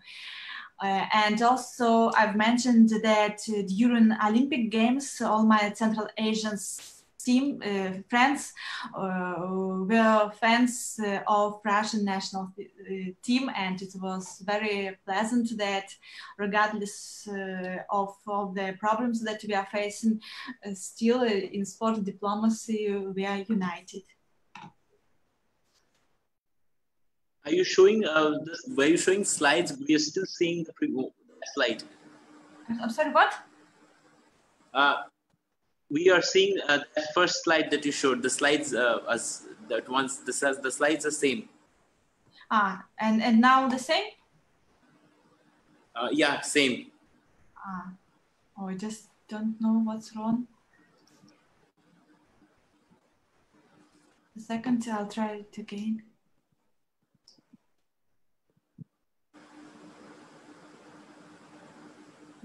And now another slide. Now, yeah, now we can see the screen, yeah. So it's Garrik Sukachev, Russian rock singer in Bishkek, fundraising for the Orthodox Church. And here is Russian mobile operator inviting for tea and cookies during the problem at power plant at winter. And here is the Facebook page of my friend who was the fan of Russian national team or at the Olympic Games of our hockey team. That was the glory during Soviet times. So all Soviet people were fans of national hockey team. So sport diplomacy is also part of public diplomacy. Right.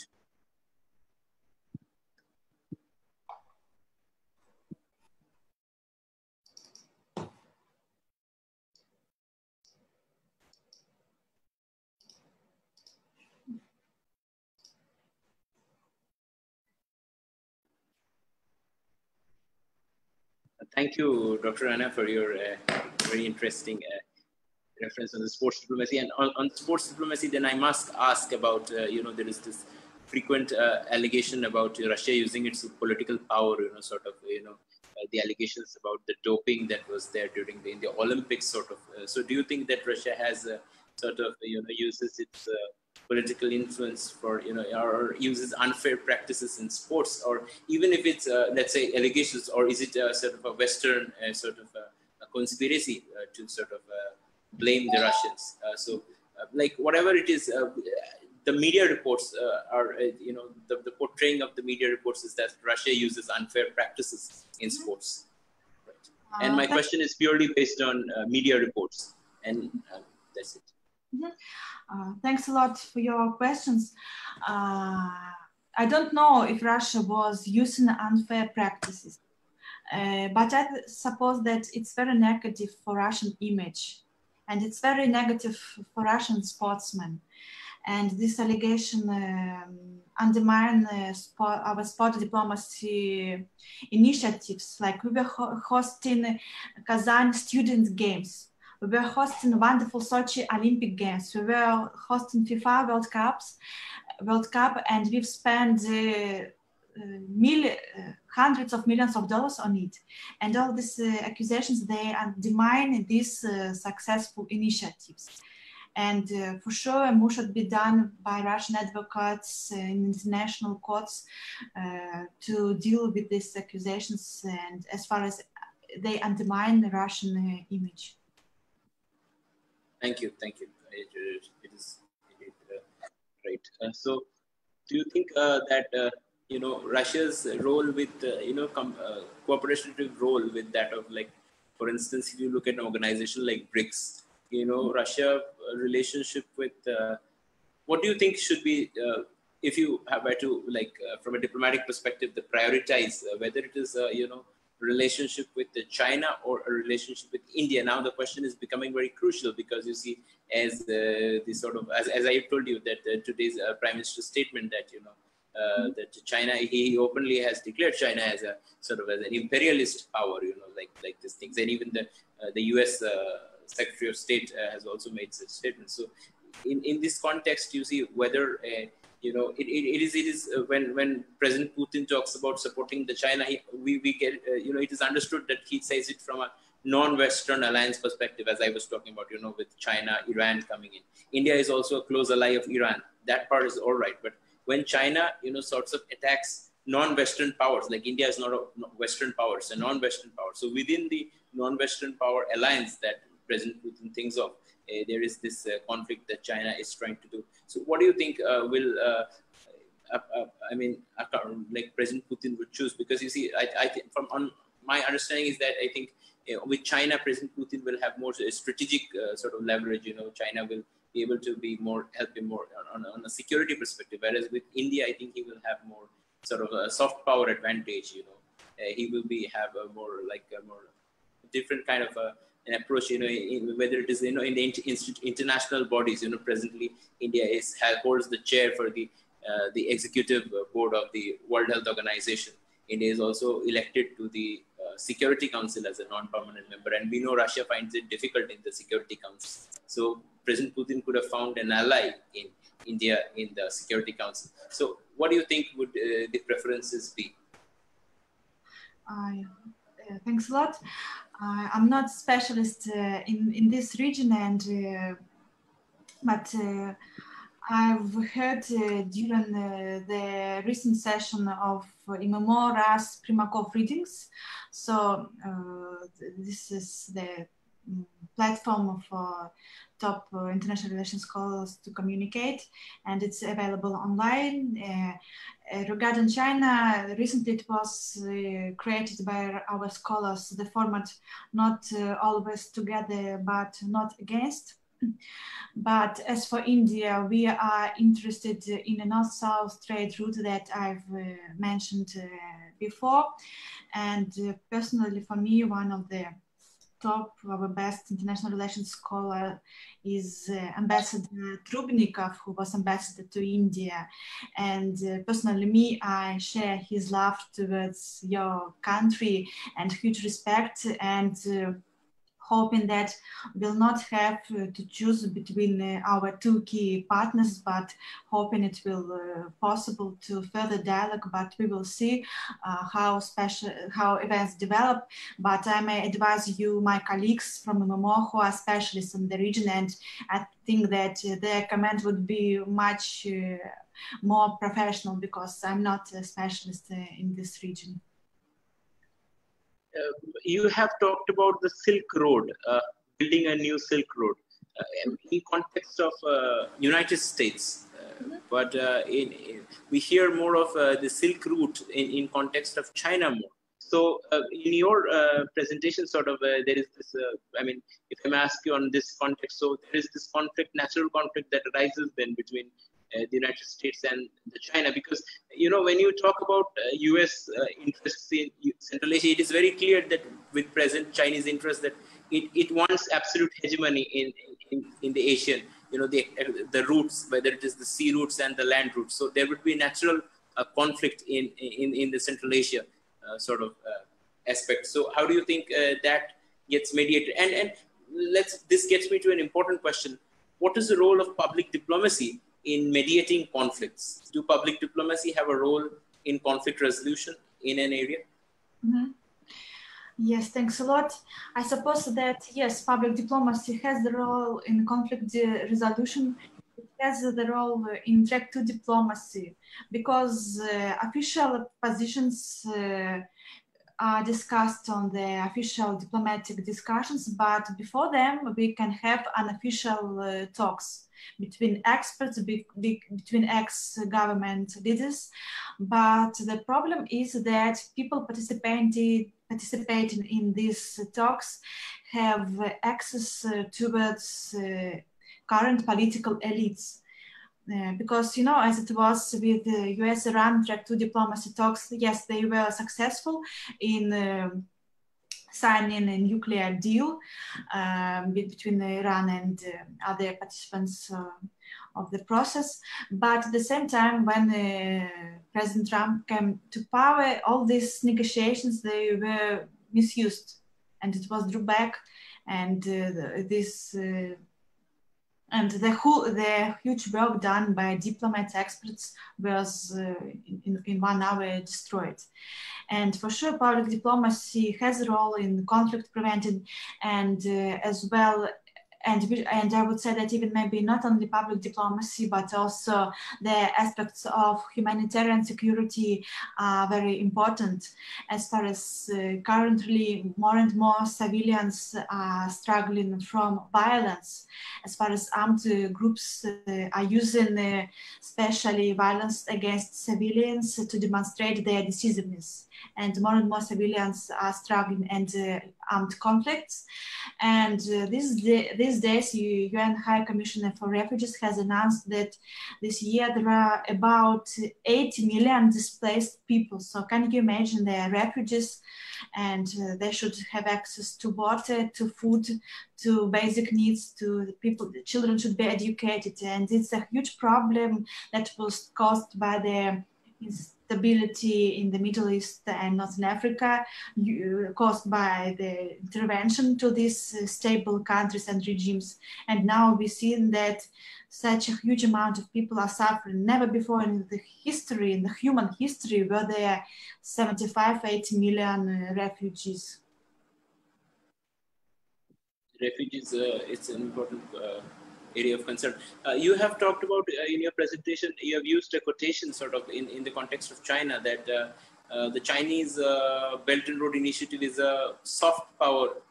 So I want to sort of contest that claim and ask you, why do you think it is a soft power move? I mean, it is an infrastructure based, which is clearly has very strategic and very strategic interest to counter key regional sort of challenges. So why do you think it is a soft power motive? Why not? Why is it not a sort of a hard power?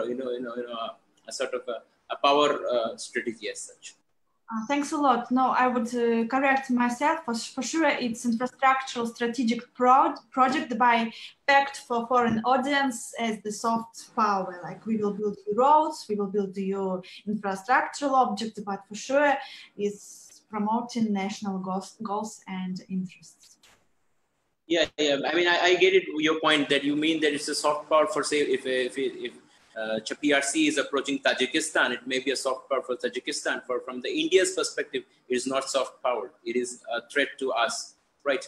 And so I was asking, as you have talked about these countries and their endeavors in Central Asia, from India's perspective, as I see often, the Indian embassies are being, increasingly active, whether it is in Nur Sultan and other areas. So do you think, whether it is through yoga, etc., different, they organize nice sessions for the International Yoga Day. So you think the embassies itself, can have important roles in doing this public diplomacy in Central Asia, and India can play an important role?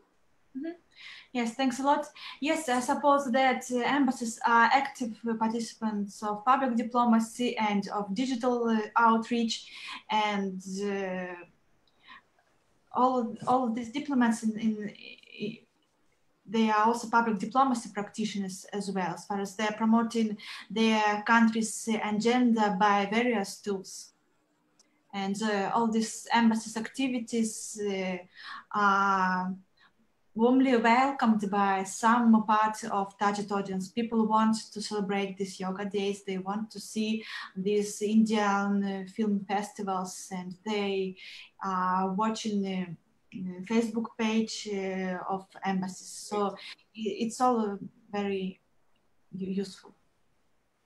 And also another question came to my mind, like say when an embassy or such an organization is reaching out, say for a country like India, which has its sort of diaspora all over the world, so it can have, like, don't you think it can have two sorts of approaches? Like it can try to reach out to its own diaspora, or rather than that, it can try to reach the people of that, in general, the people of that, the other people sort of that particular place. So how are these two balanced? Yes, thanks a lot. You're absolutely right in mentioning it. And you know, as for Russian public diplomacy, till recently it was the problem that we were too focused on the work with Russian diaspora, as we call it, compatriots living abroad. You know, since Russian Revolution, there are millions of people who have fled the country, and in Soviet times and in post-Soviet times. And a lot of public diplomacy tools and millions of dollars were spent on work with diaspora by the cost of work with local target audience. So our Россотрудничество regional offices in local countries, they were hosting like New Year Eve for children of compatriots. They were hosting various events. They were hosting concerts that were interesting only for Russian diaspora and that are of no interest for local audience. So this is the mistake of listening, of not listening. So you should try to understand. You should conduct field research and service to understand what is needed and what is not needed. And for sure, these are various tracks of public diplomacy. Thank you so much. Right. Thank you so much, Dr. Velikaya, for your very interesting observation on this aspect. I think, when we want to look at sort of public diplomacy as sort of this sort of warfare of information between the West and Russia, and coming to this very important big issue that how the West, and particularly, there has been this major cases, say whether it's the Russian involvement in the presidential elections of 2016, this whole narrative that was floated. And, we in India, many people felt that probably, President Trump was very close to the Russians, and, he was probably placed by the Russians. And this sort of things happen, like the perceptions that were going around. So whether, and then President Trump's policy changed, and he wasn't so close to the Russians anymore. And so these so you think there is this sort of battle between the West and the Russians, and that is still, and when you say that it's a Cold War, it's true that it's no longer, it's not so much the battle with guns, it's more of a battle with information technology today, with the newspapers and other information, and how Russia is being projected as sort of always meddling in U.S. affairs, interfering. And there have been several, important, I think, officials of Trump administration who have faced charges or have been dismissed due to this entire case of Russian involvement. So how do you look at that? Thanks a lot, but as far as I know, nothing actually was proved. Right.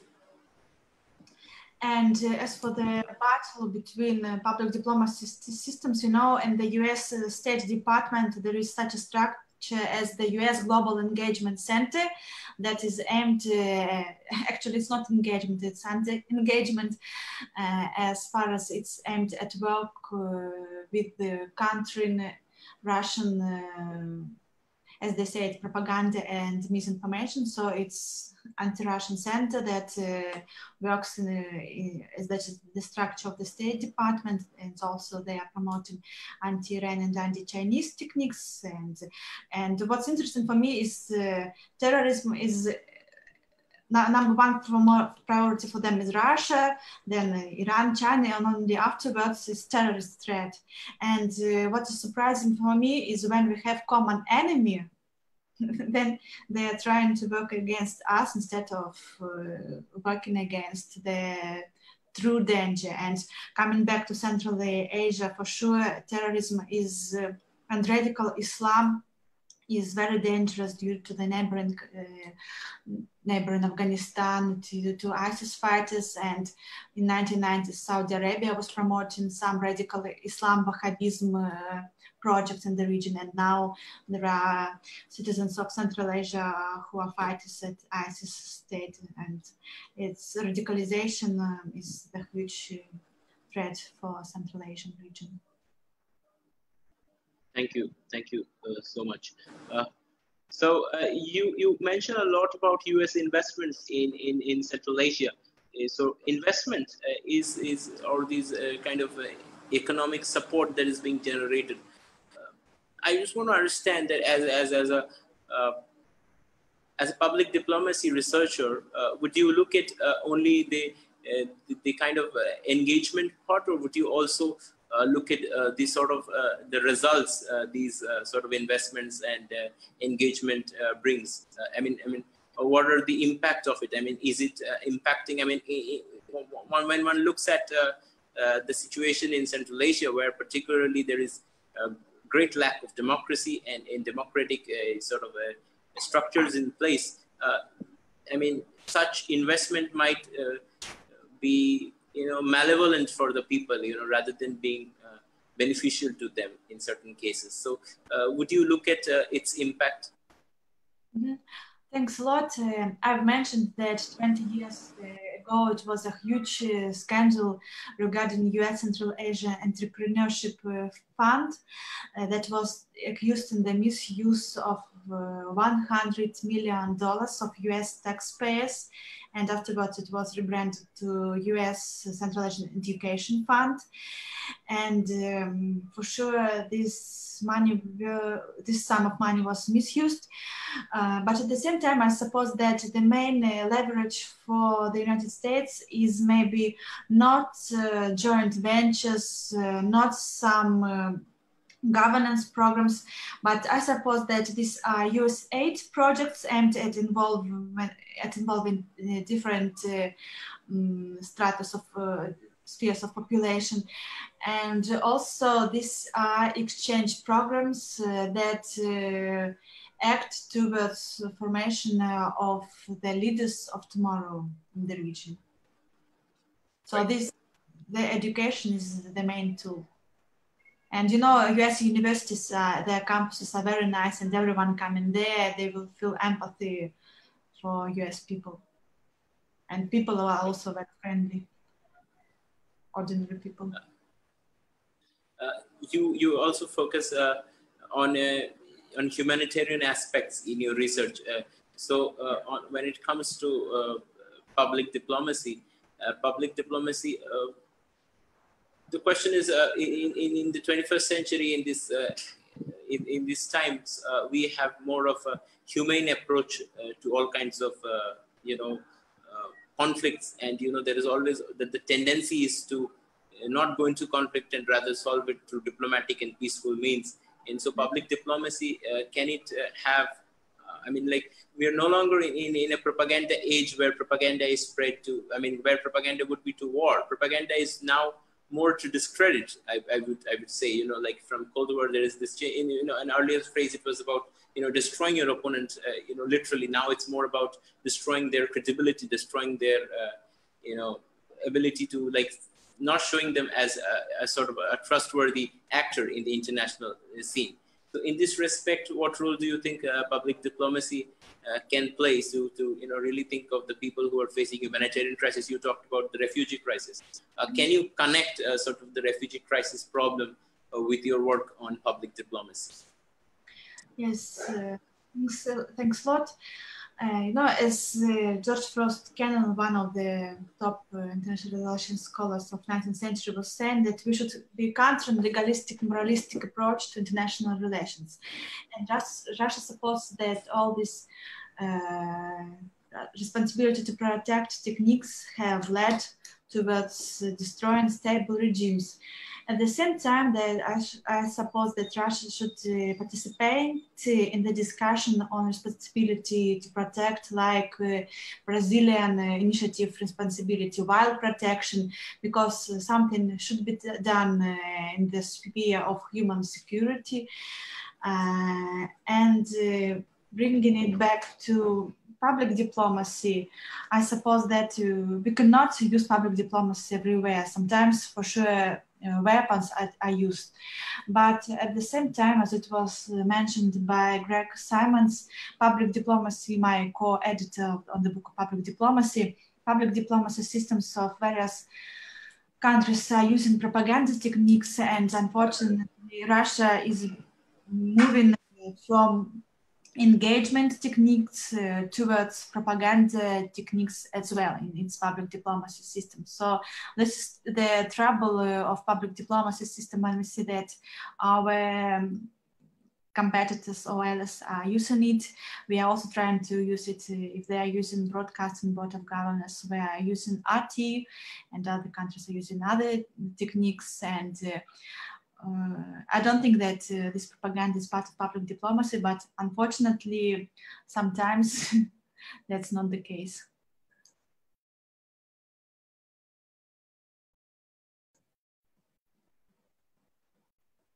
Oh, there is no sound. Thank you, Dr. Velikaya, for your very interesting response to that question. Particularly, you have covered education, and also after education, you have also dealt with the sort of the kind of threats or the kind of ways that different sort of powers have tried to collaborate with Central Asia. Now, within the Central Asian perspective, one primary question that many volumes on Central Asia that sort of addresses is that it is not so much, people do not have so much knowledge about it. There's a question of a lack of knowledge, lack of awareness of people about this place, about how the people are, and like that. So do you think, if I look at it, the way information is flowing, if I look at the information flow is from the West into this place. I mean, like the West is trying to bring in its knowledge about its people, about its culture to this place. But, the story of these people, the story of the people of Central Asia, their culture, their lifestyles, like you portrayed it today in your presentation very nicely. We don't see that from this public diplomacy method. So it's only, if you look at from the center and the periphery, the center is only sending information to the periphery. We never get to know about, the periphery's voice. The peripheries do not have a voice, what are their stories remains hidden. So if you would like to comment, and since we are talking about these 5 states, what kind of these 5 states, their own public diplomacy methods, do they try to, spread their message as well, and how they themselves can tell their stories? Now, it's okay that the Russian Federation wants to tell their story, or, Russian Federation has, of course, a more civilizational link with them, which the France or Britain or the United States do not. And so when these people try to come in and, bring in education, etc., how do you think this sort of the Central Asia can write back almost? If you can comment on that. Thanks a lot for a very interesting question. This question are trying to brand themselves in various aspects. First of all, as countries with multi-vector diplomacy, as countries that are platforms for negotiations, like with Astana, Nur-Sultan, Syria peace talk process, like with the Turkmenistan Center and the UN Preventive Diplomacy in Central Asia. Also, what they're doing is trying to organize costly nation branding events, like Turkic Kyrgyzstani Nomad Kokpar World Games. So it's traditional game of Central Asian nomads, and other nomads, including from Hungary, from Turkey, are coming to the region to take part in these competitions. Or Astana was hosting in 2017 World Expo, and this year it had to be Dubai that was hosting it, but unfortunately it wasn't made due to pandemic situation.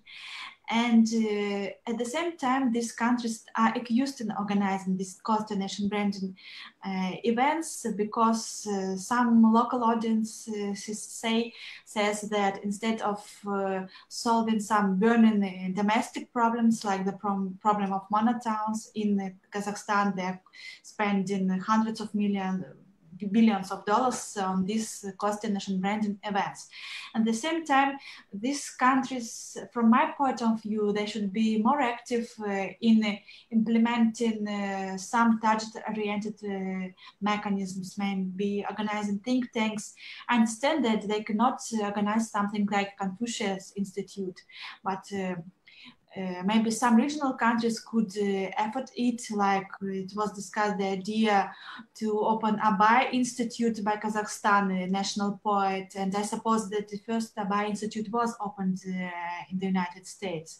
So these ideas are very timely, and we should know about rich heritage of these states, but we can not make it by ourselves. Especially not specialists who are involved in the region, but the ordinary audience of at least neighboring countries should know about their achievements, about their history, and these are they who should be doing it, maybe by promoting some film industries like India has maybe one of the best world experience in this sphere, and so these best world practices should be taken and implemented. Right. Thank you so much.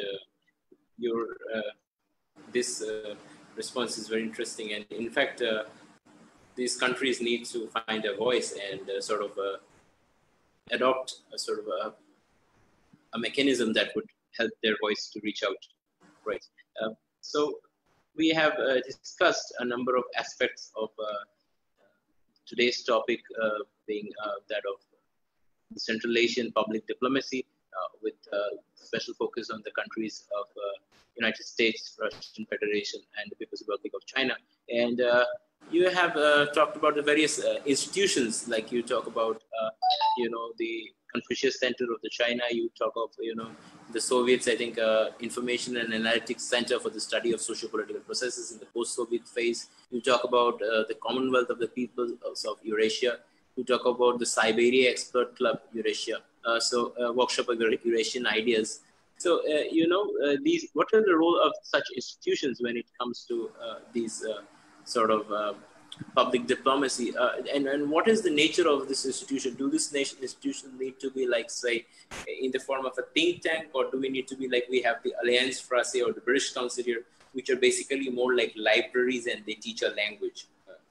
Mm-hmm. But I understand that the difference, when it comes to with Russia, I think people are already familiar in the Central Asia with the Russian language and the culture. I think would it be more focused on research on the areas or the people of Central Asia? So how is, like, for instance, how is the British or the US approach to Central Asia with their American centers and British councils different from how the Russian Federation looks at Central Asia with these very specialized institutes, as you have very rightly pointed out in your presentation? Yes, thanks a lot. Also, I'd like to say that in frames of the Commonwealth of Independent States, a special humanitarian institution was established. It's the International Foundation for Humanitarian Cooperation. They promote various public diplomacy initiatives. For example, one of them is the joint choir of musicians of CIS states, or some joint projects of composers of Commonwealth of Independent States. So these are humanitarian aspects, mainly in the sphere of arts. But as for this foundation, they are lacking their projects in the sphere of science. And comparing Россотрудничество regional centers, as we call it, Russian centers of science and arts, there is the huge personal problem, what I've been talking about in 1990s. So this institutions were dismantled, and people were coming there who came to work there were from various backgrounds. And from my personal experience, some people working in these states who are employees of these Russian centers, working in the countries for several years, don't know local language and don't have desire to learn it at all. So it's demonstrative disrespect for local culture. And taking into account our imperial past, and yes, there were a lot of success stories, but not all the initiatives were successful. And now there is memory about some problematic pages of our common history. And besides, Americans always remind about it. They, for example, about feminine in Kazakhstan, although it was feminine in the whole Soviet Union, it was feminine in Povozhye, it was feminine in Ukraine, and my own grandparents and their parents were suffering from it. So all Soviet people were suffering from it, not only Kazakhstanis or Ukrainians, but it was the problem of the young country.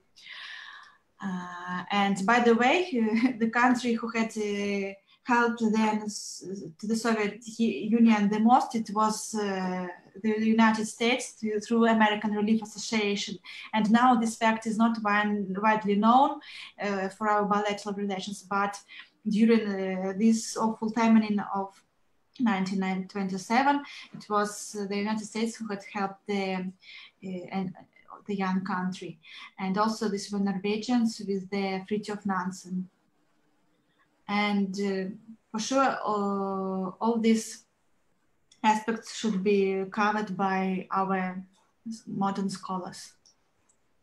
And more field research missions should be organized, and more maybe joint articles should be written about various aspects of our relations and our history.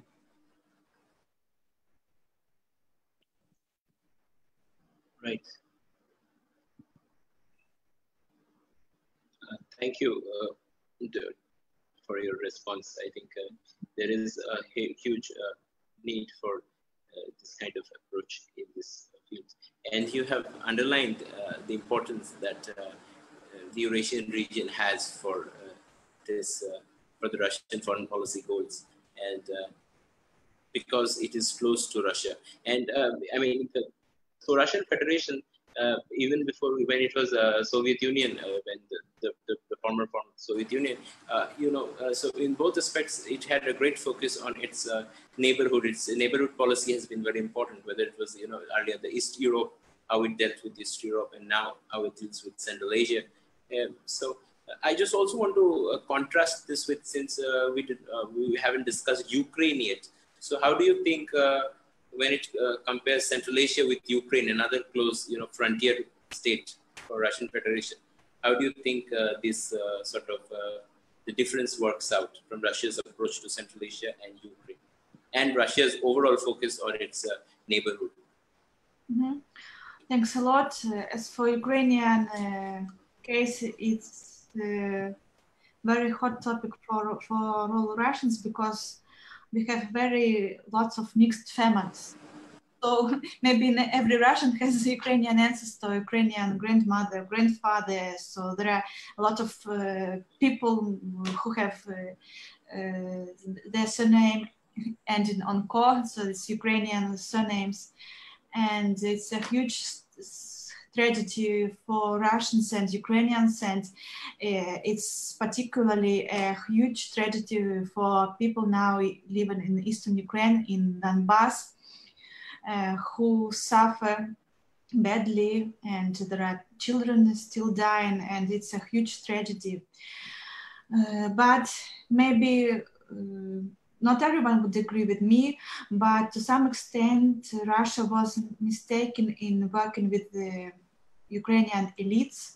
We were not working with the ordinary people, and all the Ukrainian elites were very corrupt. And while Europeans and Americans were working with young movies and shakers, Polish institutions were organizing various courses and seminars to be elites. Russia was focusing on having ties with Ukrainian oligarchs, believing that they would guide their people wherever they want. And now let's suppose that this mistake is taken into account while working with Central Asian states, but still, from my personal point of view, there is still some work to be done in order to improve our relations and to make our work more target-oriented in Central Asia.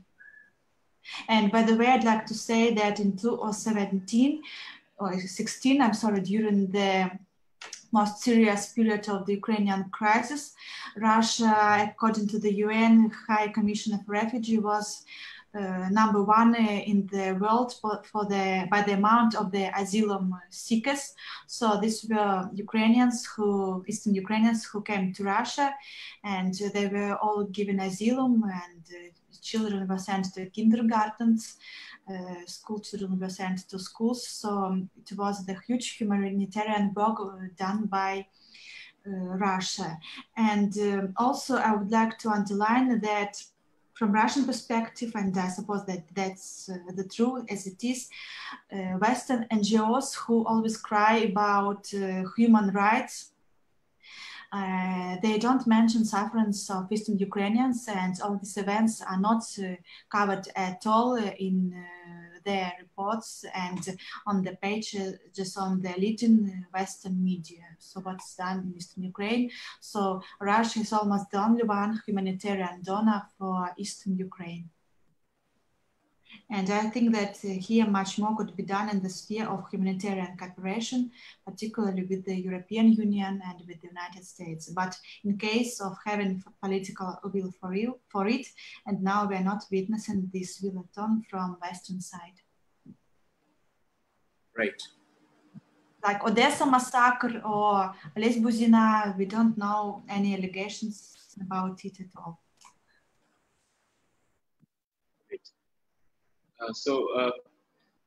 You have sort of explained the Ukrainian situation and the different stands related to it. And so we keep coming back to the media issue and how the Western media portrays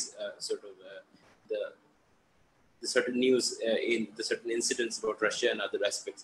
Let us talk about the Russian Times, a news channel which is widely, which covers different important aspects. So how do you think Russian news channels, particularly RT, have countered, what the West does, to the Western media, to the American media? How has Russian media come up and provided a counter narrative? I would like to correct myself. I was talking about the US Broadcasting Board of Governors, but now all these current times and the voice of Radio Zatik, it's all part of the US Agency for Global Development. So Broadcasting Board of Governors was rebranded to this sphere. As for RT, as it was mentioned by Professor Natalia Tsvetkova in our joint volume on public diplomacy, it's part of Russian digital diplomacy, and for sure it's part of propaganda and strategic communication system. So my personal view is that it's not part of public diplomacy, and it's trying to compete for public opinion, and in its agenda it's not showing a nice picture about own country, but it's also trying to show problems of other states. So it's not only positive agenda, but also the problems of other states are reflected by its efforts.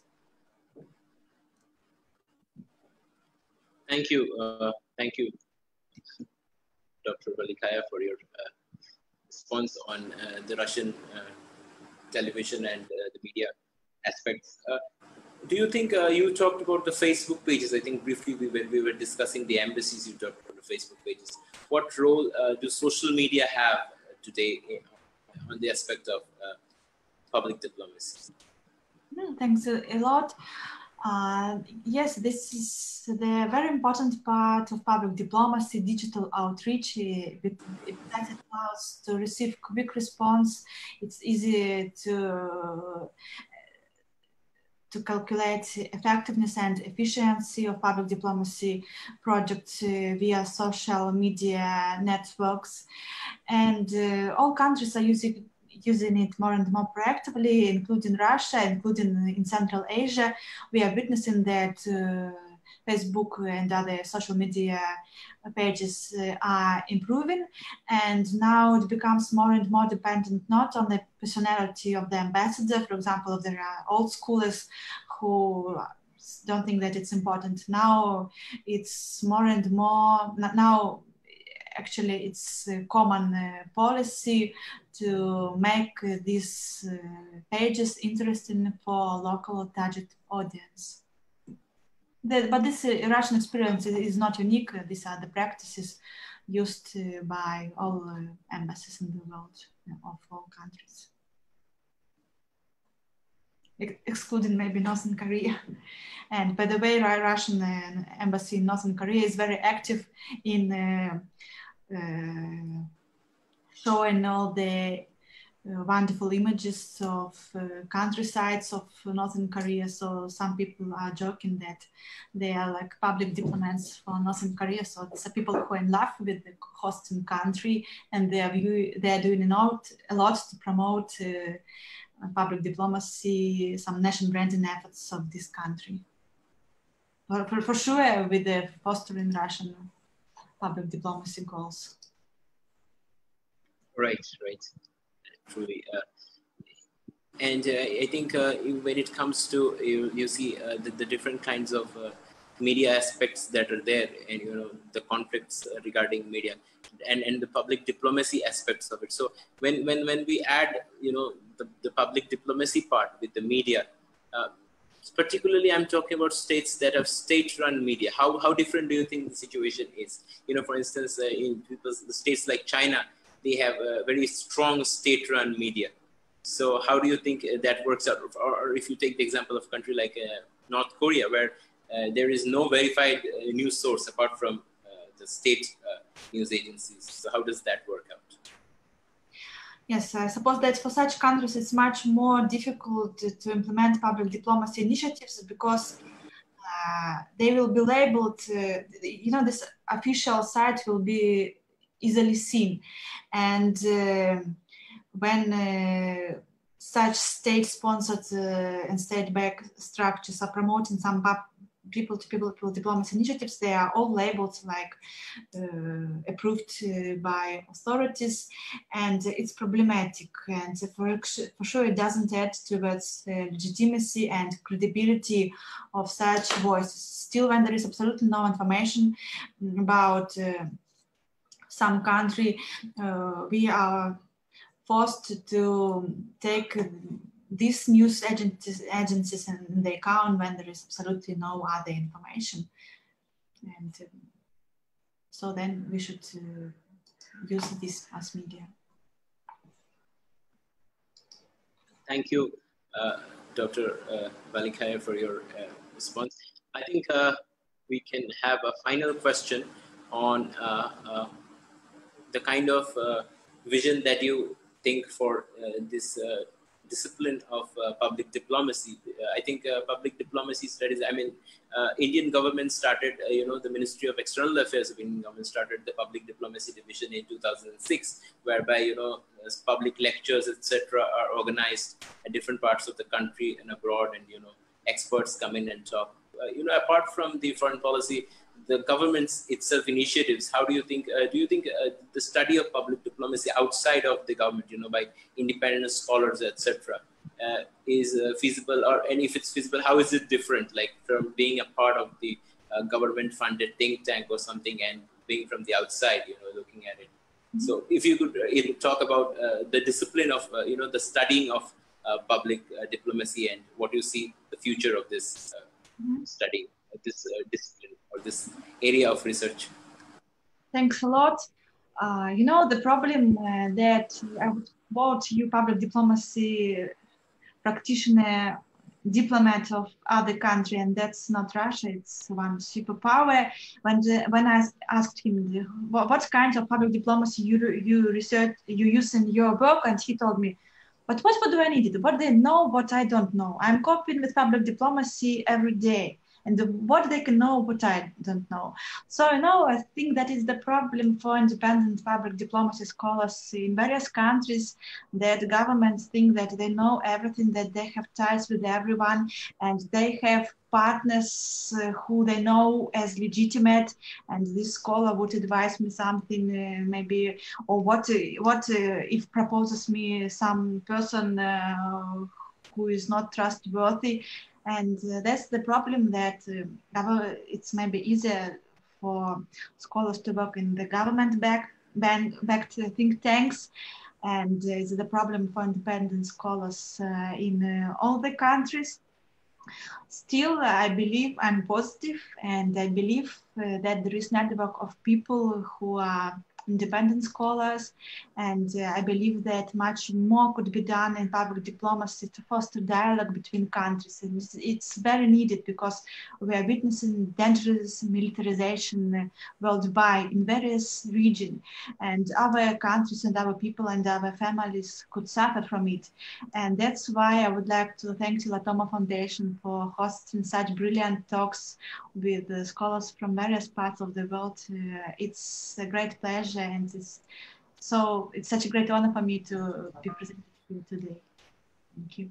Thank you so much, Dr. Anna. It's a pleasure for us also to host you here. And we thank you, and we wish you all the best for your research and the kind of work that you're doing. And we encourage you to continue this good work, and also to involve, newer sort of researchers into your field. And you envision sort of a bright future. But again, I think, as you underlined, that there is the future for independent thinkers and independent researchers on this subject is bleak, because governments don't take them seriously, because they feel they have their own think tanks and own kind of mechanisms to understand policy.